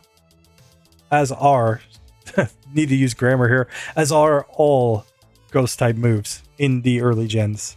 It's not until Gen 4 that we get the special split, or the physical special split.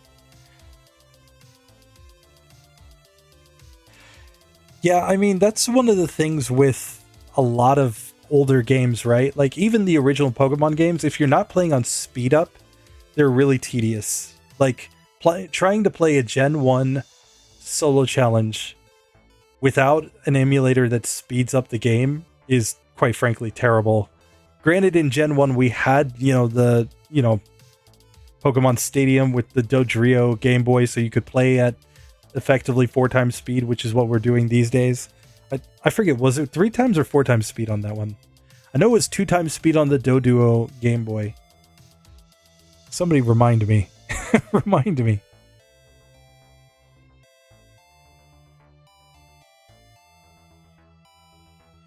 So I'm going to go in without Shadow Ball. Let's just see how this goes. But if it doesn't work out, then we may need to do something else. Currently, let's see, I've got the Fire Punch, which is going to be good for Jinx and for Exeggutor, and it's going to be neutral against the Zatus. So it's going to be Slowbro that is the one that we actually struggle to knock out here. We may need to go for some paralysis. Let's just test this out and see. So first attempt here against Willy Boy. I'm even just going to try Psychic on the Zatu. This is going to be a 2-hit KO. He confuses me, but we just knock out the first Zatu. No issues whatsoever there. Sends out the second Zatu. Okay. And he's trying to trade Psychic with us, but clearly we're the superior Psychic user. We just knock it out in 2 hits. Now Jinx, we can go Fire Punch. That's an easy 1-hit KO. That brings out Exeggutor, where we also go Fire Punch. Another easy 1-hitter. Now Slowbro, The only one we don't have anything good for, we're going to go Psychic. We got the Twisted Spoon. This is what we're here for. But it knows Amnesia. And now it's cursing. And now we get body slammed, but it's not enough. Oh, the curse and the body slam did not actually look that scary. That was kind of good. Granted, we are in the medium slow level up group, so we're at a pretty high level already at level 48. So, you know, take that for what it is.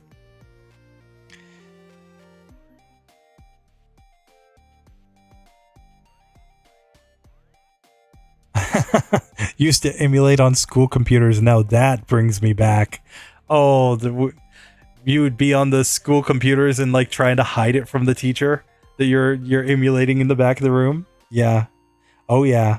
And back in the day when there used to be whatchamacall, like just like even online games, and you would find ways to bypass the school's firewall settings in order to get games so that you didn't actually pay attention in class.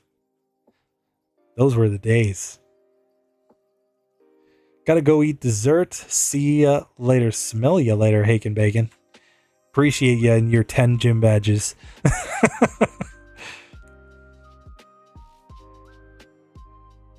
Managed to get a Japanese copy of GSC that was translated up to the radio tower. Nice. Nice. Dude, seriously. Yeah, I was there with you in the early 2000s. I remember being in junior high school and high school and doing, you know, definitely not paying attention in class and just playing video games the entire time. And when smartphones first became a thing and schools did not know what to do about them, so you would just be like, yeah, what? I wasn't looking at it. I wasn't doing anything. Just under the table, you know, just smartphoning away. Just sending messages to whoever. Yeah, seriously, back then, the teacher knew nothing about how to make settings or how to check, you know, like they could barely check browser history. So, you know, is what it is. Anyway, we have made it to Koga. Let's see how this one goes. I think we've got this in the bag. He, of course, is going to lead off with Ariados. And the issue is I did not recover PP and Psychic. Okay, we're going Fire Punch on this one. Still, this should be perfectly fine. Fortress, get Fire Punched. Easy one-hit KO victory on that one. Muck comes out. This is where I will go Psychic and get the one-hit KO. We get to level 49 as the Crobat comes out. We outspeed and just one-shot with Psychic. And that brings out Venomoth. We've got the Fire Punch. So the ultimate disrespect. Koga remains completely dominated by Alakazam in Gen 2. So now I'm going to just make sure to pop an Ether on the Psychic. That should be all that we need here for Bruno. I think he's going to be a bunch of one-hit KOs. We're going to give him PTSD of his Gen 1 days. That's what we're aiming for here.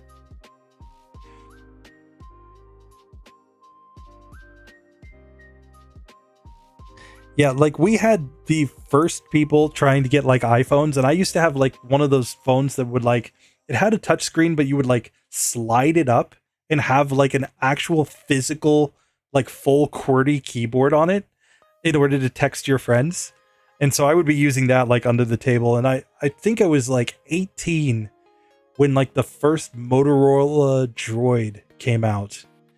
So I had, that was like my birthday present that year, was a Motorola Droid, and I was getting ready to go off to college, and I actually like had a legit smartphone, you know, at the time. Oh, Kanbei, what were you playing with the calculators? Come on. Type this in and then turn it upside down. Oh, legend. Yeah, I like the round of applause there. All right, so it is time for Bruno. Let's just stunt on this guy. This guy's a joke. Come on. He's going to lead off with the Hitmontop. He's going to be like, I have better special defense. I don't think we care. You see one-hit KO. Onyx comes out next because he's just scared of Psychic. We one-shot it. Clearly, he didn't learn from Gen 1. Hitmonlee completely destroyed. Out comes the Machamp, Psychic, is a one-hit KO on that, and I think that's all she wrote. We get to level 50 as Hitmonchan comes out and goes for the Mach Punch to disrespect, and we still just completely destroy it. So clearly Bruno, he was never a challenge. Never should have even been allowed to join the league, but especially after that performance, he should be removed from the league immediately. Join the petition. Remove Bruno from the league. Just saying.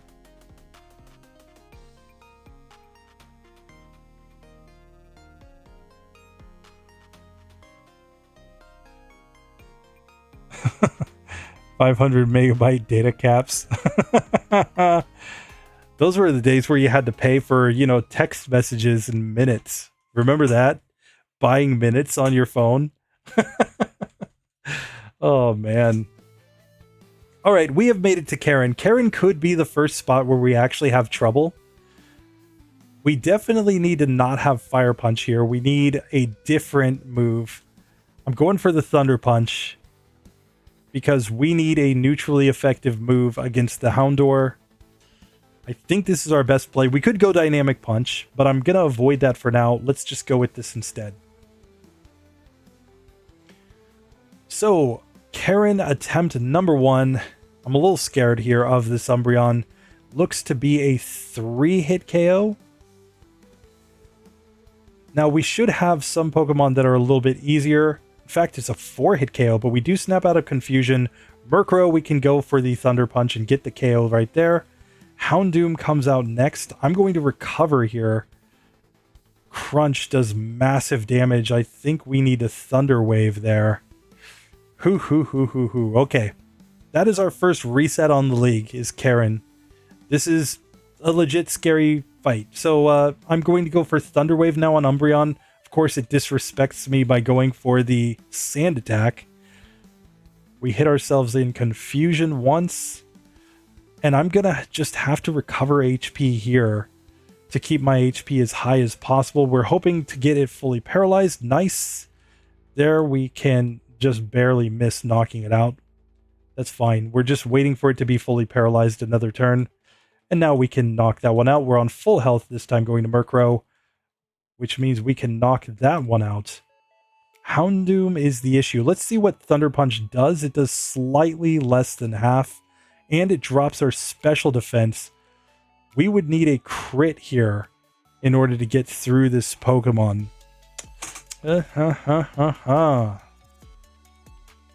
The plot thickens, guys. The plot thickens. 12p per message.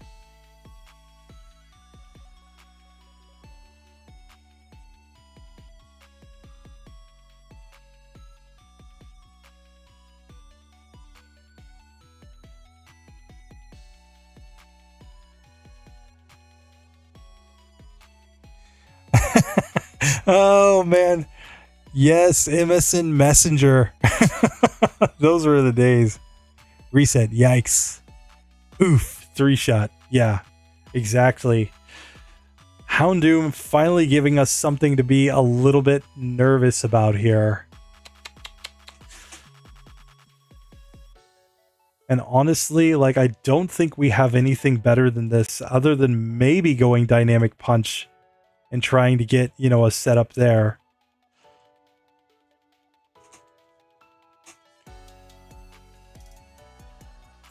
Here I made a mistake by not going straight for the Thunder Wave and to recover, but fair enough. We're going to get through Umbreon just fine. Murkrow, once again, we're going to take it down. We're going to need, I think, Paralysis luck on this Houndoom.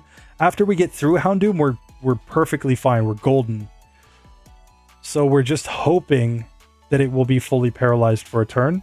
Now it goes Pursuit. And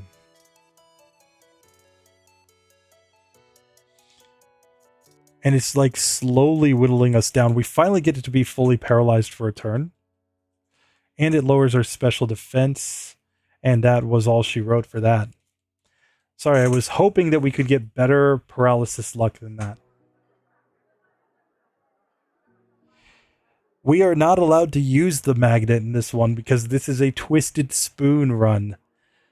That is the whole extra stakes attached to this one, is that we have to use only the Twisted Spoon. I was talking about it in the intro, but yeah, it's one of these runs where I'm doing with only a specific held item. And the sand attack is kind of an issue as well. If this were Gen 1 where you actually get badge boosts, then we would probably be fine with the sand attacks, but here this is kind of an issue. So here we just barely survive against the crunch. It's fully paralyzed, but then we miss. So clearly never even got a chance there. Let's try some more. Now, I didn't learn Reflect earlier, but because of the fact that Dark is special, Reflect wouldn't have helped us anyway. So yeah, we're kind of in bad shape here. Oh, and here we just knock ourselves out on the first Pokemon. Good job. We do kind of want the Confuse Ray from the first Umbreon, though. We want it to not use Sand Attack if possible. Oh, I misclicked and used Thunder Wave twice even. Fortunately, its Sand Attack did miss.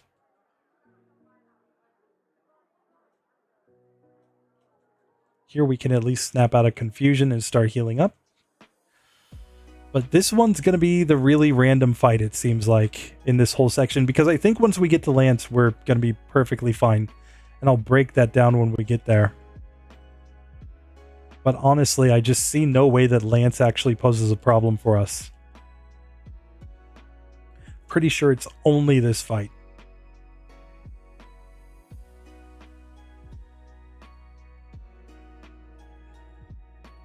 So back to Murkrow again. Easy KO there. And now Houndoom. Come on, Houndoom. Be fully paralyzed. 2 turns in a row. That is like, what, a 1 in 16 chance approximately for it to be fully paralyzed 2 times in a row. So it's not a great range that we're going for here.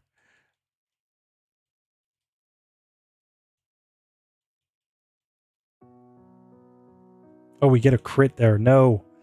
Okay, well, I don't think Murkrow can do anything super scary like Feint Attack, but this is another one where I'm going to paralyze it and then just hope that it's fully paralyzed for a turn, allowing me to get my heal on. Come on, be fully paralyzed. Come on. Because I want to go on full health to that Houndoom.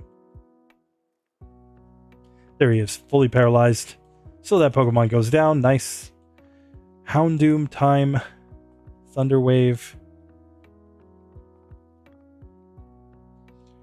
Fully paralyzed. And critical hit. There we go. Once we get through that, Psychic on the Gengar is going to be an easy one-hit KO. And out comes the Vileplume. Psychic. And we get the one-hitter there. So that was not a pretty fight, but it is possible. You just need the crit there, basically, or the crazy luck with the paralysis. That's what you're going for.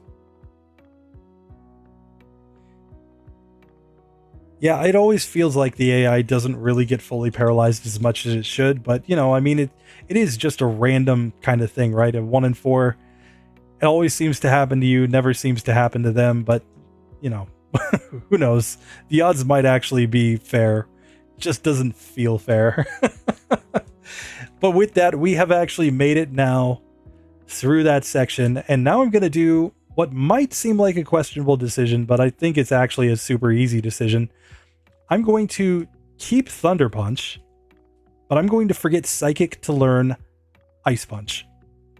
And I just think that this is the simplest way to get through this fight, because we can just learn Psychic again via TM once we get to Kanto, so there's really nothing to worry about. Let's just get straight into this.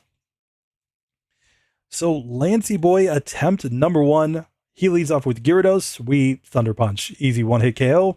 He's going to send out a Dragonite. We're going to Ice Punch the Dragonite. Easy one-hitter there. Now second Dragonite. Get Ice Punched. Easy victory. That's going to send out now an Aerodactyl. We could just go Ice Punch. It's perfectly fine. Charizard comes out, Thunder Punch. He's, ooh, 2-hitter. Oh no. Oh no. The wing attack, scary. And now Ice Punch on the final Dragonite is a 1-hit KO. Lance never stood a chance. The only issue is that we didn't one-shot the Charizard. That's it. Clearly. You know, I mean, anytime that you can just forget a move and then relearn it via TM, no need to be worried about forgetting that move. And honestly, like, elemental punches are just OP on this Pokemon. You know, we have such a massive special attack stat, 196. Come on, nearly 200 special attack just at this point. We're golden. So with that, we have managed to get through all of Johto on minimum battles. We're ready to move on to Kanto. And as I've said before, I think most of this section is just a victory lap. Most of this is just going to be us like, hey, look, we have an Alakazam. Honestly, it's going to be red. That's the next time that we actually have something to worry about. We'll have to have at least one coverage move for the Espeon, but for other things, Psychic might just be enough, especially with the Recover. So we'll just have to see, but for now, that strategy worked. I'm perfectly fine with that. So now what I'm going to do a little bit of housekeeping since we have managed to get through Johto on minimum battles. We'll just get the SS ticket, but now I'm also going to go and get all of the rare candies and things like that we need.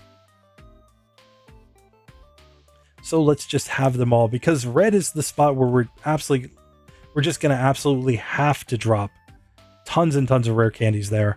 But now we're going to come to this section right here, the Sprout Tower, because I want to make sure that we actually get access to Flash. Someday, guys, promise you, someday I'm going to memorize and play at 1x speed so that I can actually, you know, like make my way through, you know, dark areas. But for now, this is the strategy. We're going to come here and just beat up on level 3 Bellsprouts with a Gyarados. Clearly, this is fair. This is the fair way to fight the game. You know, Bite just completely destroys them. Don't even need Thrash or anything. Teach Surf. Why would you teach Surf here? Come on. So the Sage, he's gonna be like, oh, you've come to fight me after defeating the Pokemon League? What is this? like what? Since when do guys who defeat the league come to Violet Town? But hey, you know, we've done it. We can go ahead and just make our way out of here. I'll even just use the escape rope that they provide. Cool. And with that, we have managed to get through that section at least, and we can go ahead and teach Flash to our Abra. So we're going to let our Abra roleplay as Sabrina's Abra from Pokemon Yellow. There we go. So we have to visit the Whirl Islands, and we have to visit Mount Mortar. And then we should basically be good to go for going to Kanto, I believe. Oops. Need to remember where I'm actually going. Cool. There we go. There we go. Oh. Holding down. Not a great plan when we were trying to click yes. Okay. But yeah, somebody's also going to have to remind me, or one of these days I'm going to remember where things like PP ups are, because they're also kind of important, especially as we go through the minimum battles series. I'm just going to have to remember where all of the useful items are, because they could actually be important in certain spots.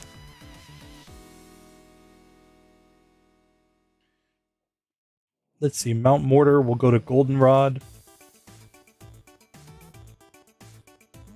It's not there. We want to go up the waterfall. Cool. This is all just a big fetch quest, guys.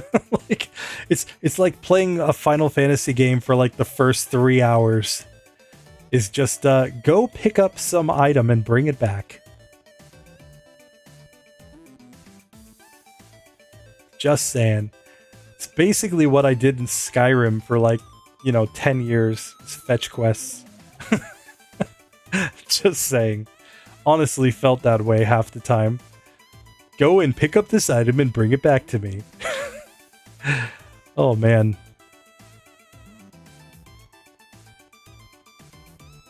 Alright, so I believe we've got all the rare candies we need. Do we have 7? 7 rare candies, yes we do. Perfect.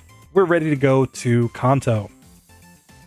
Now this whole section should be super duper easy, but let's just see if that's actually the case. Like I said, I don't think anything's going to be hard until at least blue. At least. Even with that, blue's probably not going to be too difficult. So, yeah. Let's just come here and beat up on this guy. Teo is Sabrina confirmed. Seriously. Yeah, the rival vanishes at that point, but if you go back like just before the league, the rival is still there. It's just like, what? What are you doing here, buddy? It's like, leave me alone. I'm still trying to progress. Still trying to level up by beating up on, Sage Lee. Oh man. The rival. Truly a legend. Truly the best Pokemon trainer ever. Alright, so we can get through this section nice and easy. We're 2 Vermilion now.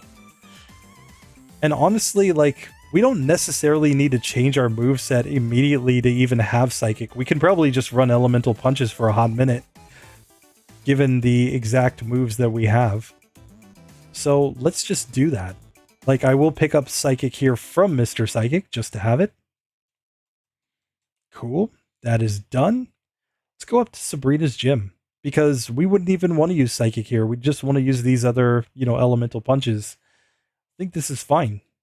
Let's see if we completely destroy her gym. Keeping in mind, she will give us a badge boost in Psychic type moves, so Psychic will be stronger after beating her. So Sabrina, attempt number 1, she leads off with the Espeon. We just go Ice Punch and freeze it. Oh, the disrespect. So we get through that one on the first attempt. Mr. Mime tries to bury her, thinking that Elemental Punches are physical, clearly. And now her Alakazam takes over half and then goes Reflect. Good job. Oh, Sabrina. Oh, she just didn't even try. Just didn't even try. So just like that, we have completed our first Kanto gym. And honestly, Ice Punch should be more than enough for Erica. Like, we don't even need Psychic here. This is supposed to be a Twisted Spoon Alakazam using Psychic type moves. No. Why would we do that? Why would we ever use Psychic type moves? Come on. Clearly, would be a massive mistake.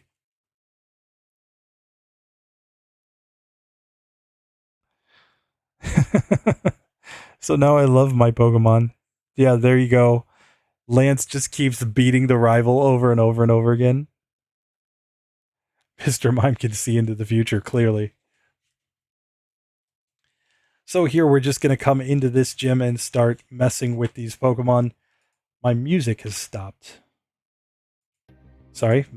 Sometimes I think that I have an index error in my overlays code. I'm going to have to go back and look at it. I have a playlist that just randomizes in the background and just part of the overlay, actually. So, if it ever gets a bad index for some reason, then obviously the music won't play. RIP. Anyway, we are just completely destroying these randos inside of Erica's gym with the Ice Punch. But here I'm at a high enough level that for something like Paris, I think we can just go Thunder Punch even. Like, we don't even have to try to use good moves anymore. Look at that. Oh, it's resisted. Who cares? Let's get into the Erica fight here. So Erica, attempt number 1. She's going to lead off with Tangela. We go Ice Punch. Easy one-hit KO victory. Jump Bluff. Get Ice Punched. Oh, that Pokemon really does not want to see Pryce later on in the Minimum Battle Series. Bellossom gets completely destroyed. And Victory Bell get wrecked. Erica never had any sort of shot in that fight. And just like that, we are now able to move on in the game. And honestly, like, I could have taken on Lieutenant Surge, I just didn't. You know, clearly I make my decisions really, really, thoughtfully and carefully in this run. But for now, we're just going to go on and get to this whole, machine part quest so that we can progress. I don't think I'm going to learn any new moves until at earliest, maybe Blaine. Maybe I will learn a new move for Blaine. There, that Machamp goes down to a single ice punch. Oh, Machamp. And what am I doing? I want to flash. Come on, flash. There we go. So we've gotten through that part. We'll pick up the PP up here so that we can just slam all the PP ups into Psychic later on. I think that's the optimal play. And I mean, this is basically the Kanto Rock Tunnel, just slightly rearranged.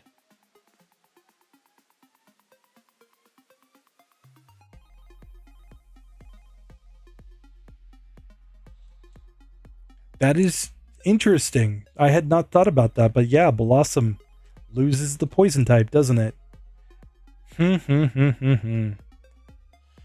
What if it was a grass poison type, though? Could be interesting. I mean, technically it could have acid, right? So, yeah. All right, so we can now go and make our way back to Saffron. And let's go up north and get this machine part and then go take on Misty. Because honestly, I think between Thunder Punch and Ice Punch for the the Quagsire should be enough. I mean, obviously Ice Punch is just neutrally effective against Quagsire, but it shouldn't make a big deal either way, I don't think.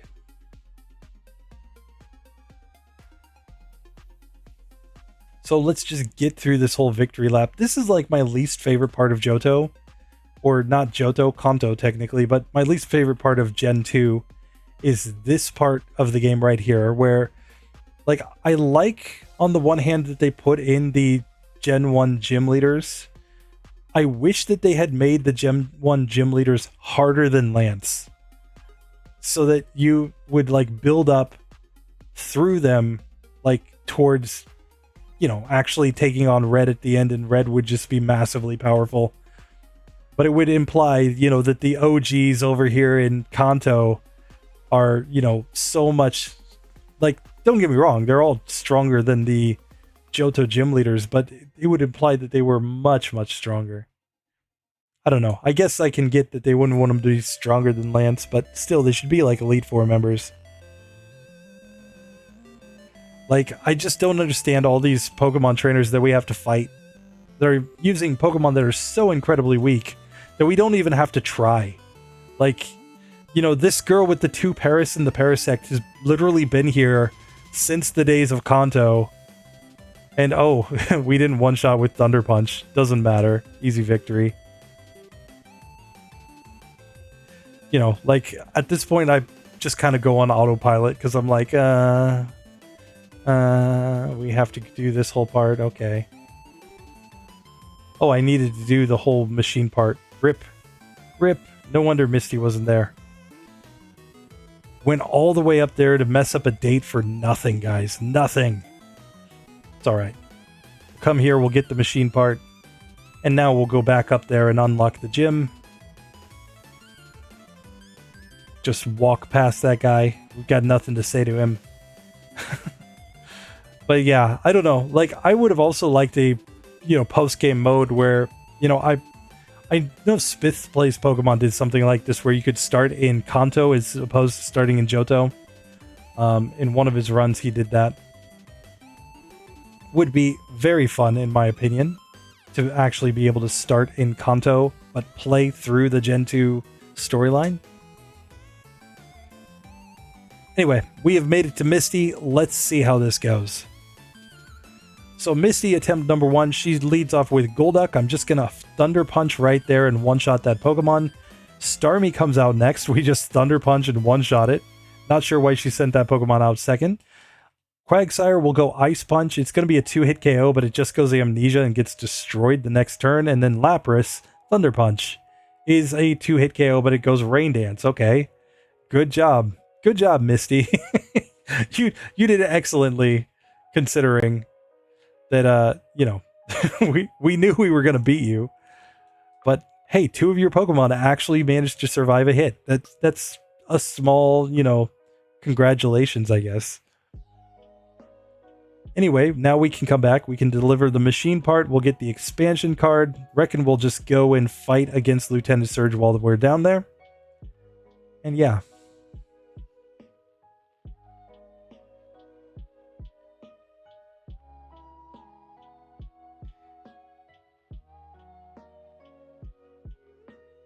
Yeah, I mean, exactly. If you had a situation where like their teams would get better based on badges or something like that, absolutely agree. That would be super, super interesting, to be honest. It would, make playthroughs feel different each time. They would have to do it for Johto with the whole, Pryce, Jasmine, Chuck section. And then here they could do it with all of the Kanto gym leaders, since you could take them on in any order. Like, I believe even Blue, you just have to go talk to Blue and then it opens his gym. You don't actually have to have beaten anything. So you can take on, Blue before other gym leaders. I actually had the mistake in the Gligar run where I took him on before Misty and then forgot. Had to go back, pulling a J-Rose with Erica sort of situation. Anyway, let's get into Lieutenant Surge's gym since we're already here. Figure it's just perfectly fine to come and fight this gym before we actually progress over to Brocky Boy, where Ice Punch will obviously be the play. So let's just get hopefully another very easy victory using an elixir, just because I don't want to backtrack out and heal. Let's see how this goes. So Lieutenant Surge leads off with his Raichu. Let's go Ice Punch. It's not a 1-hitter, it's a 2-hitter, and we get paralyzed. Oh no. Oh no. Now Electrode, we missed the first Ice Punch. Second Ice Punch, just one-shots though. Magneton, we don't have anything good for. Goes Zap Cannon. I'm not really too worried about that though. He's going to send out Electrode next. I'm just going to recover here. Because Gen 2 evasion isn't really that bad when he's going for all the double teams. We should hit eventually. Sure enough, we do. Knock that one out. Electabuzz is the last Pokemon. Oh, it goes Light Screen. Some actual strategy from the Trash Man. Oh, I'm so scared. We still knock him out. So we get to level 58, even paralyzed. Lieutenant Surge just never actually poses a challenge to anybody.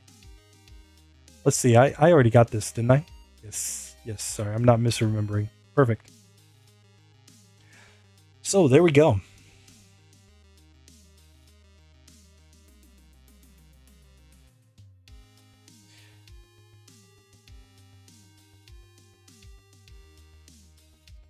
Yeah, I mean, it happens a lot in runs where you get, terrible luck.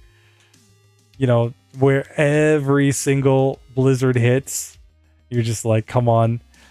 Like, it's the reason why agility and wrap strats were banned in Gen 1 competitive, right? Because it's not that you're going to win every time with the Dragonite using agility and wrap. It's just that it's so irritating when it does happen, right? So, I don't know. I'm here for the luck-based strats, but there are certain spots where it's like, that's a little too lucky. Not really going for that. Definitely not resetting because of that, random luck a million times, knowing that I can win. Sometimes you do have to draw the line and just say, all right, I'm done with this. I'm not gonna sit here and grind anymore.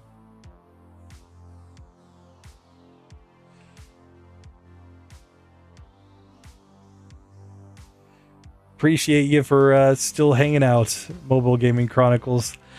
Like I said, this is like the most boring part, which is why I really, in my, videos, just basically cut all of this out, just show the gym leaders, and, even then, like a lot of them are just one-hit KOs. I would even think about just like, I don't know. At some point, we could probably just condense some of them into,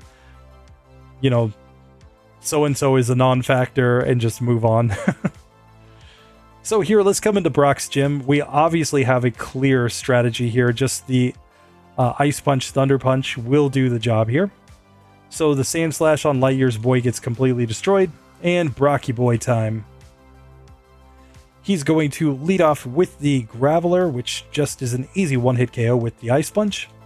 Out comes the Amistar. We can Thunder Punch. Easy victory there. Rhyhorn gets Ice Punched, so no challenge on that Pokemon. Onix gets Ice Punched. Yet again, no challenge. And Kabutops take the Thunder Punch. Rock does not resist Electric type, so we easily get through. Nice. And with Brock done, I'm just going to fly back to Viridian because of the fact that there is that Beedrill trainer who's like a spinner that just loves to, ruin my day by just repeatedly seeing me. So we're just going to avoid that guy. Nice. Now we don't have to take on any additional battles. We can get straight down to Cinnabar, or what is left of Cinnabar. And I believe that Cinnabar Island is based on like Sakurajima in Japan. That is my guess. And recently there's actually been this like really crazy island out, it's like the south part of Kagoshima Prefecture, like going down towards Okinawa, where they literally had like 1,000 earthquakes in a single day. But they were like super tiny, most of them, but then they had a couple big ones. Nuts, guys. Nuts. People were like, running away from this little island, coming to the mainland. It was news here. Anyway, we've made it to Blaine, and I guess Ice Punch is like technically something here. Oh wait, ice isn't super effective. What the heck am I doing? Rip. Okay, here, Thunder Punch one-shots the Magmar, and Rapidash will be a two-hitter. Obviously, we crit on the Magmar, but it still is an easy victory.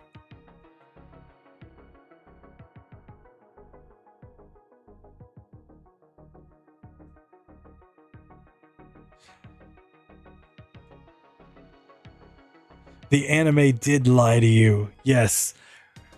Electric type moves are perfectly fine for rock type Pokemon, just not ground type Pokemon.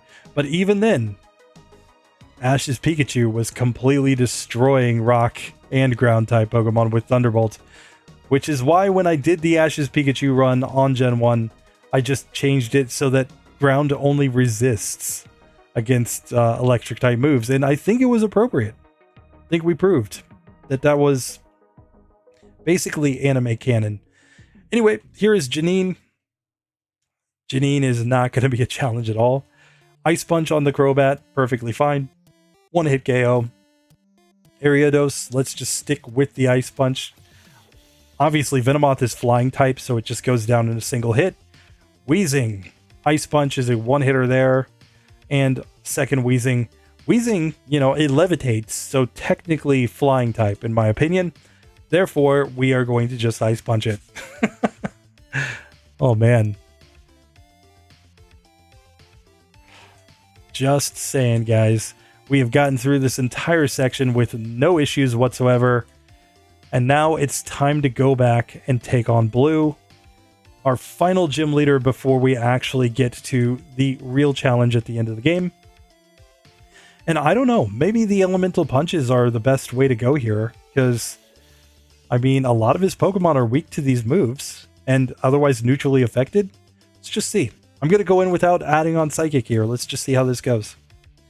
So, Blue attempt number 1, the Pidgeot, we can just go Ice Punch here. It is a one-hitter. Perfect. We get the level to get to level 60. Alakazam, everything's neutral anyway, so I'm just going to go for a couple Thunder Punches. Easy victory. Rhydon comes out. We'll go Ice Punch. Obviously, Reflect means nothing here, and it's just a one-hit KO. That brings out Gyarados. We go Thunder Punch. One-hit KO on that Pokemon. Exeggutor gets Ice Punched.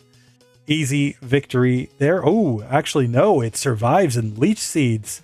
Oh, and now the full restore. Disrespect. Are you kidding me? Oh, look at the double full restores here. Just trying to mess with us, but we freeze his Pokemon, so that's easy. And now Arcanine Thunder Punch does less than half. He fire or he flamethrowers us. Okay. And then Extreme Speed.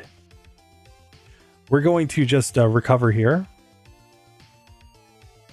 And now I'm going to Thunder Wave him, given the fact that he is clearly going for Extreme Speed, and he actually knocks me out. No! Okay. Now I feel like maybe I should put on Psychic, because that was not what I expected. We need to destroy that Arcanine. So which do I forget? Ice Punch or Thunder Punch? I'm going to forget Thunder Punch because we want Ice Punch for the Exeggutor. There we go.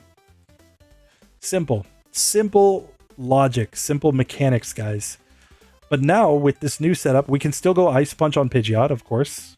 No need to change that setup there. We'll stick with the Ice Punch on the Alakazam, since obviously it can do nothing here. Easy victory. Rhydon, once again, Ice Punch. Now for the Gyarados, we're going to go for Psychic. And this is a two-hitter. It goes Rain Dance, though. That's perfectly fine with me. Exeggutor comes out. Reflect fades. And we get the range to just one-shot this time. So we're back to Arcanine on full health with no, whatchamacall. No Leech Seed. And then this one's just going to be a two-hit KO, and he's going to full restore. And at this point, there's nothing that he can do. He simply goes down on the second attempt when we have Psychic. Really, though, I think that was just an issue of not getting the one-hit KO range on the Exeggutor last time, which clearly is a range because we got it the second time. And that might have just been a low roll for all I know. So, you know, I don't run damage calcs. I don't actually know what the range was there, but clearly that's a winnable fight. Very winnable fight. Probably didn't need to actually put Psychic on the moveset. But, you know, it is what it is. Blue wasn't having any of it. There we go. But now, I want to ask, why do we fly to Red's house when we fly here to Pallet Town? His mother doesn't know us. She's like, what are you doing here? I'm worried about my son. You kind of look like you're trying to be my son, but you're not my son. Get out of here. Anyway, we'll come talk to Professor Oak. He's going to send us to Mount Silver. It's where he sent Red so that he could have his mom all to himself. That's one of my favorite Pokemon theories. It's that Professor Oak sends Ash Ketchum out on his Pokemon journey so that he can hit on Ash's mom. Anyway, not like she would actually be interested in Professor Oak, though. She's got Mr. Mime around the house. Come on. Anyway. We're going to just get one more rare candy here, and we're ready to make our way to the final boss of the game. 10 rare candies in the bag, so we can get up to level 71 in this one with our medium slow level up group. And I think we've got decent odds of getting through this, but let's see how it actually works out here. I am going to slam the PP ups into Psychic so that I have more PP. Obviously, we need something other than Psychic for Espeon. But then the question is just, what do we want as our coverage move? I think Thunder Punch is the play here for the Charizard and the Blastoise. That's my logic. Tell me if I'm wrong. But that is what I'm going to go for. So I'm going to forget Ice Punch in order to learn Thunder Punch. We believe in you. Thank you. Thank you, Kanbei. Let's believe in ourselves. Yeah, Thunder Punch, I think, is the play here. I think it has to be. Pokegod? Not sure I'm a Pokegod. I think Pika-Blue is a Pokegod. Anyway, let's get into this. Just for reference, we have gotten here with 20 resets at the start of this battle. It says 14 optional battles, but keep in mind that includes some of the trainers that aren't properly programmed into my overlay, and it includes the Pokemon that we knocked out with our Gyarados. So we don't actually have any optional battles. You can go back and watch the tape. And we have a ton of TMs, but that's mostly just from me swapping moves around. So really not too bad to get to this point in the game. And now it is red time. I'm going to go in one time with no rare candies and just see how this goes. First up, we get the Pikachu, and we are faster than the Pikachu, so we can just go Psychic, and that is an easy one-hit KO. Espeon comes out next. We obviously have to Thunder Punch here. It did not do great damage, but this Pokemon's only really using Psychic. I'm going to Thunder Wave here. It goes for Reflect. That's perfectly fine. I just will take that opportunity to heal up a little bit. We just don't want a special drop here. Let's heal up again. Let's just make sure that we've got good HP as we go to the Snorlax. And now Thunder Punch will take that one down. Snorlax is out next. Obviously, it's going to use Amnesia at some point. But Body Slam does massive damage. Oh my gosh. Oh, that was painful. Ooh. Ooh. Okay, we definitely need the rare candies here. Just saying.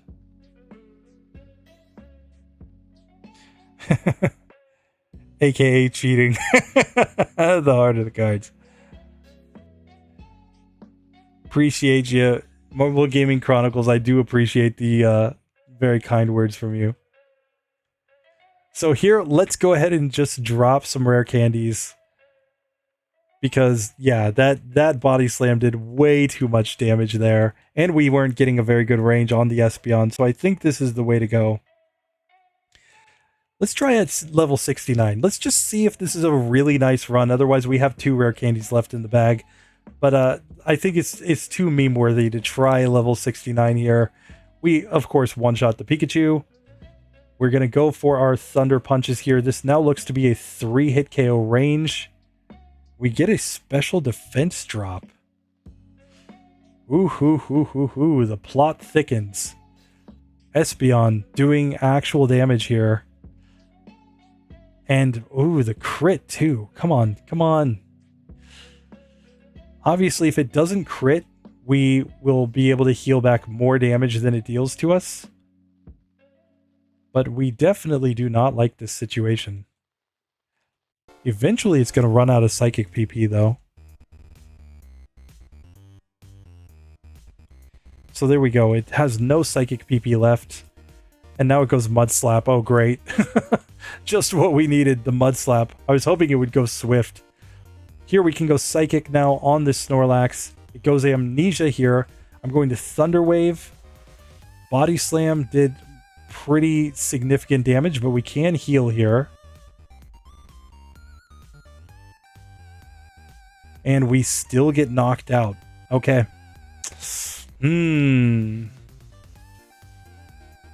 Ice Punch might be the play here, guys. Just saying.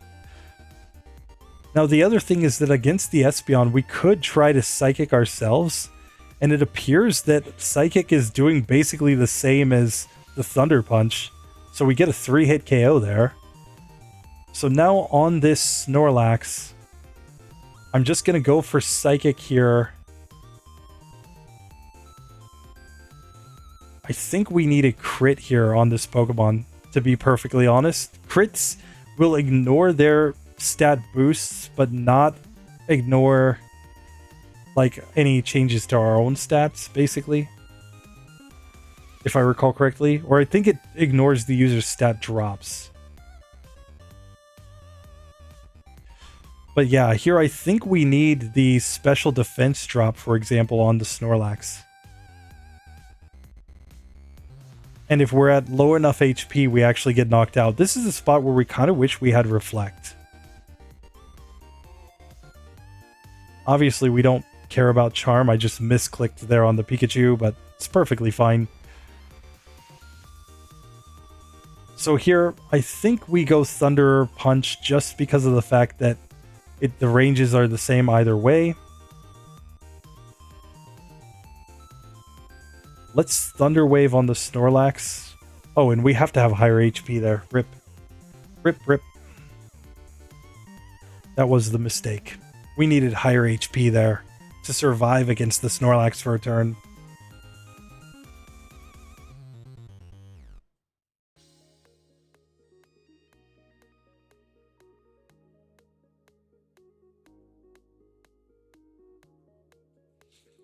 Okay, here we just need Espeon to be fully paralyzed for a turn so that we can knock it out and be on full health as we go to the Snorlax. Very nice. There we go.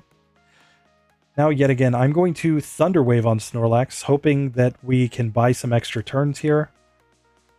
We get the special defense drop there. But it is very telling that we're taking more damage here from its body slam than what we're dealing to it. And now it rests. And it's got all of the setup. This is one spot where Dynamic Punch might actually be a play. Just because the Snorlax is able to set up the Amnesia. I'm going to try that. Probably not ideal, but it is the strategy that I'm just going to test out here. No Thunder Punch. Let's go Dynamic Punch. Because Psychic is basically getting the same range against that Espeon. Otherwise, we can go for the freeze strats with the Ice Punch. I think is the next best play. Just my opinion. So here on the Espeon, I'm just going to go with the Psychic the whole way. And once again, I will Thunder Wave on this Pokemon, hoping for it to be fully paralyzed so I can just use the opportunity to heal up.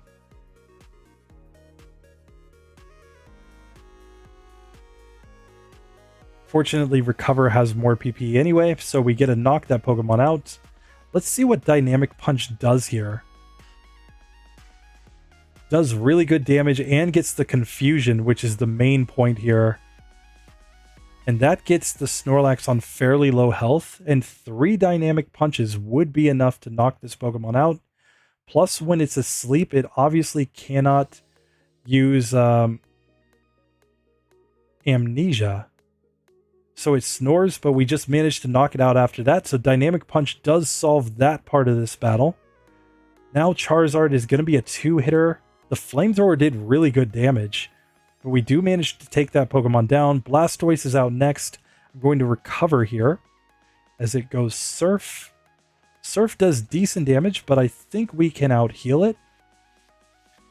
Now I'm going to Thunder Wave this Pokemon. It goes Rain Dance. That will, of course, power up Surf, so we got to be a little careful here.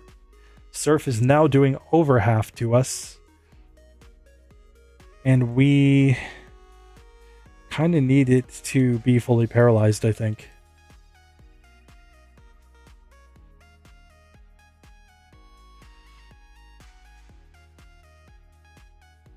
Obviously, the rain will stop eventually.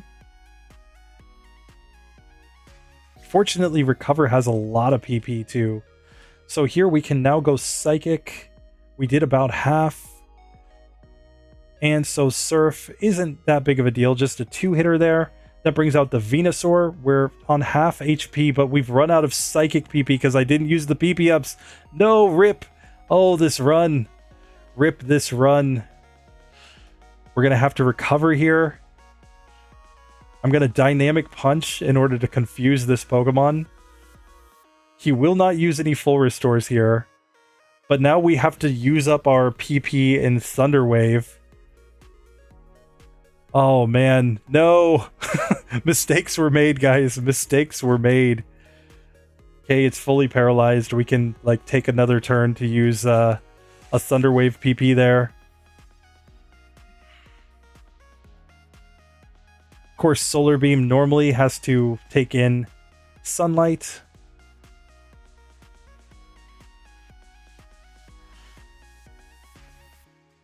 But we are running out of recovers here. Oh no, this is terrible. Oh, mistakes.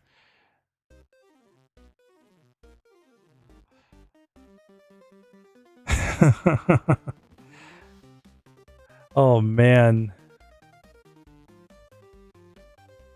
So we're going to lose this one just due to not having enough PP. Even after I said I was going to use the PP ups. Come on. Mistakes were made, guys. Mistakes were absolutely made. Okay. But this is fine. We've got this. Okay. Let's save the game now that we've used the PP ups, because now I think we have the strategy for getting through this. Let's just go Psychic on Pikachu as usual. Nothing to see here. Espeon, Thunder Wave into Psychic. Goes Reflect, which is actually a strategy. We kind of want to have it run out of Reflect before we get to the Snorlax, but okay. Anyway, Snorlax, we missed the first Dynamic Punch, missed the second Dynamic Punch. That's all she wrote when we get paralyzed by the Body Slam. Clearly, we had the victory right in our grasp, and we just needed the PP ups in Psychic, of course.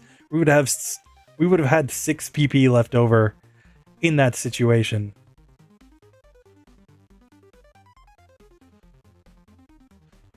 Let's just make sure that with the Espeon, we want to recover a bunch here and make sure that that Reflect fades before we move on. Okay, Reflect does fade and it's fully paralyzed. Perfect. So back to the Snorlax.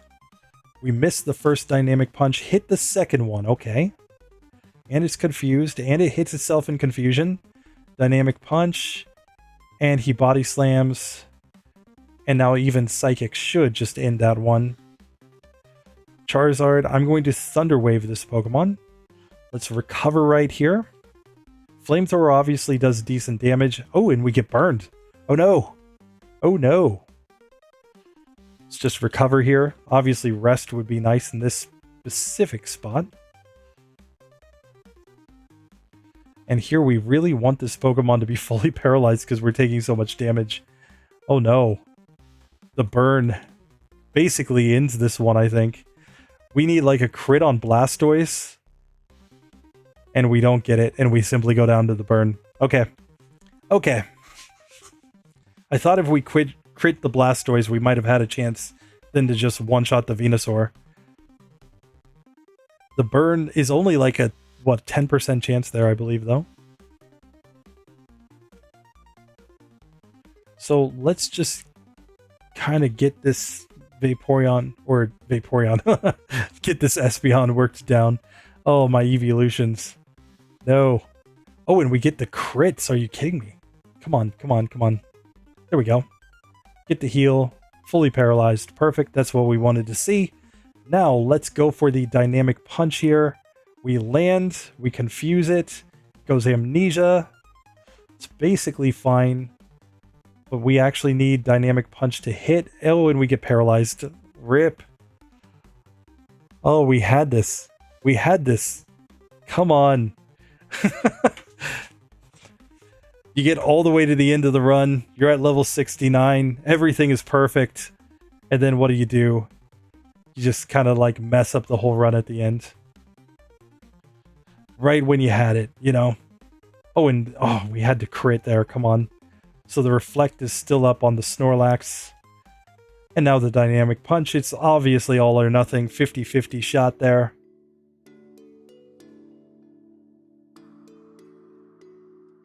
Water type Espeon, Psychic type Vaporeon, clearly.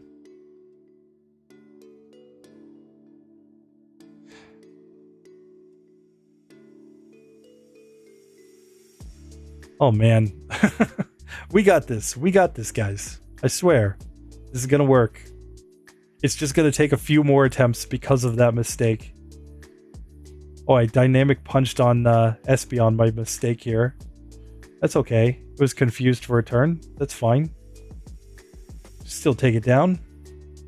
Okay. Come on. Dynamic Punch. Yes. Yes, Snorlax, hit yourself. No, Body Slam. Then we miss. Now we hit, but we lose. Okay.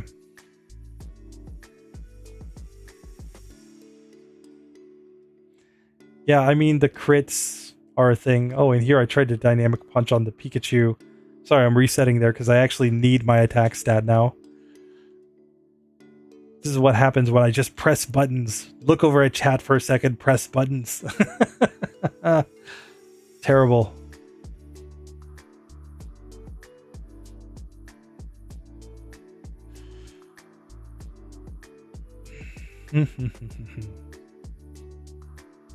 Oh, and we got the special defense drop this time, which is kind of bad, given that Charizard and Blastoise. I think we just reset there when we've already missed 2 dynamic punches. I think that's basically the end of that one. I think it's also the end when I misclick on the Pikachu. Okay.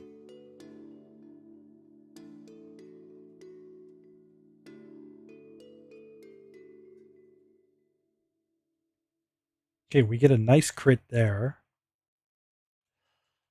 I'm fine with our crit against Espeon.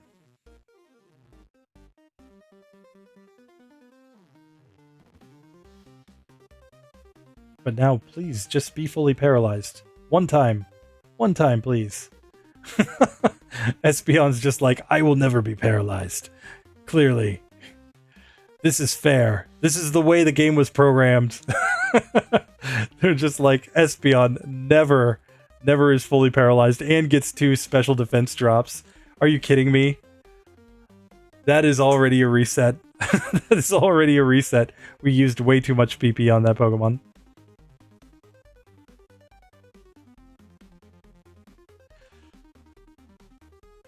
Here we go. Confuse it. Now we can go Psychic. Snaps out of confusion, of course, and gets a crit.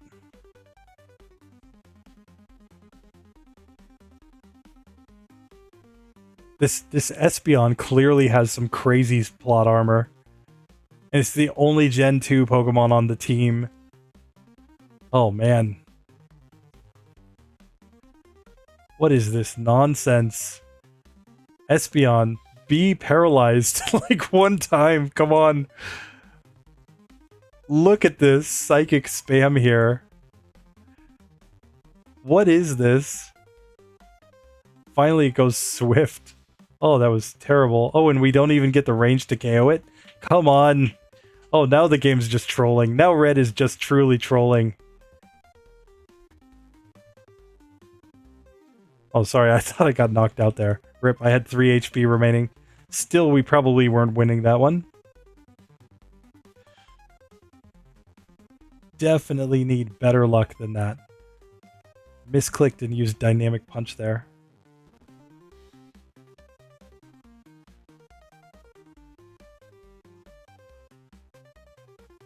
I think even when we get a special defense drop, it's a reset on that Espeon. Like, Espeon is just getting insane luck against me. Just insane. Like, you shouldn't move some of the time. There we got a fully paralyzed turn. That's nice. Reflect. Okay. Now we actually want to stall out here until Reflect fades.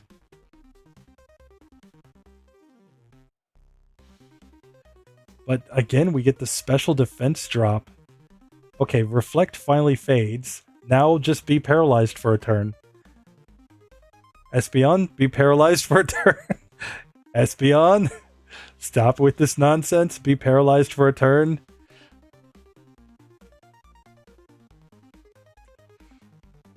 Oh, what is this? Come on. Espeon, stop hitting me, Espeon. Look at this. Oh, it's finally paralyzed. Finally. But then it mud slaps, so our accuracy with Dynamic Punch is just gone now. So we lose. Oh, Red's plot armor is so insane. I don't think the 2 levels really make much of a difference here. That's why I haven't used the 2 rare candies.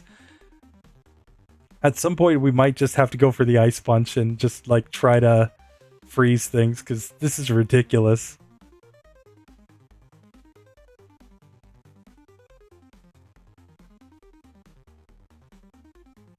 There it's fully paralyzed, but after it set up the reflect, we need the reflect down because of the ranges against the Snorlax. Okay, there it's fully paralyzed. This time we actually get like appropriate luck. Dynamic Punch hits the Snorlax. There we go. It's confused. Hits itself in confusion. Yes. Yes. Uses Amnesia, but I don't think that matters at that point. So we knock that Pokemon out. Charizard, Psychic, gets the critical hit. There we go. That takes that one down. Blastoise, we know, is a 2-hit KO here. It goes for the Rain Dance. That's perfectly fine. We destroy it. And now, finally, Venusaur, Psychic. And on full health, we managed to beat Red. So, yeah, it only took a small number of resets there. We could have had that a long time ago. But hey, you know, PP ups. They're important, guys. PP is the most important thing in the world. That is what Pokemon has taught me. If you don't have enough PP, you might have problems. Oh, man. Oh, this is a children's game. It's hilarious. I'm sorry. I find that hilarious, personally. Anyway, we have made it to the end, guys. GG. We got through. We got it. In the end, we didn't technically know damage because of the fact that the Espeon did hit us with Psychic, but we were recovering all the HP. Finally was paralyzed when we needed it to be, and then we just got the one-hitters on everything that we needed one-hitters on, and bad play. So we'll take it. We'll take it. We'll take it. We'll take it. Anyway, guys, that was a heck of a lot of fun. Alakazam clearly, at least with the Twisted Spoon, is getting through there, but keep in mind, some of those ranges were a little bit sus at the end. You know, like we're getting the 2-hit range on the Blastoise, but that looks really close. Without the Twisted Spoon, that might not be a 2-hitter there. We have this situation against the Espeon where we 3-hit KO'd with Psychic, but without the Twisted Spoon, we may not be 3-hit KOing there. And there are just some spots like that throughout the run where, you know, Psychic is a strong same-type move, but it's only 90 base power, right? So it's not like it's the most, you know, overpowered move in the game. So, you know, Alakazam, that's kind of its ceiling. That's kind of what it can do. Best case scenario. Still gets the job done. So that was fun. Appreciate you guys. I want to just say a massive thank you to everybody who hung out. Saw Haken Bacon in here. Of course, I saw Combe in here a bunch. Saw Mobile Gaming Chronicles, of course, in here a bunch. I believe I did not announce this stream publicly in advance, which is my bad, guys. Because it is a channel member stream. Of course, the VOD will be available for everybody. Obviously, channel members first, but eventually this will get edited up and posted for everyone. But yeah, guys, it's been chaos over here in some ways. I'm on a almost 1 week holiday right now, though. Only on Tuesday I have to work. Why? I don't know. we had a meeting and somebody was like, so should we just close on Tuesday because, you know, it's one day? The boss is just like, maybe we should open. Like, come on. You know, it's one of those things where it's like, I got paid holidays. I would love to just take the day off. No. How about we all work on Tuesday? Thanks, Japan. Thanks, Japanese boss. But, you know, outside of that, I will be off most of this week. I'm going to be just kind of grinding away, making a bunch of content. The next episode of the Minimum Battle series is already done. And I'm going to be starting on the next episode after that. Lucky Egg Chansey that I already did for you guys last month is going to be also edited up and posted very soon publicly. You guys can just stunt on everybody that you've already seen it. Anyway, that basically does it for this one, guys. Appreciate you guys for hanging out with me. And, you know, just tell me whatever you guys have in mind as far as ideas for challenges, runs.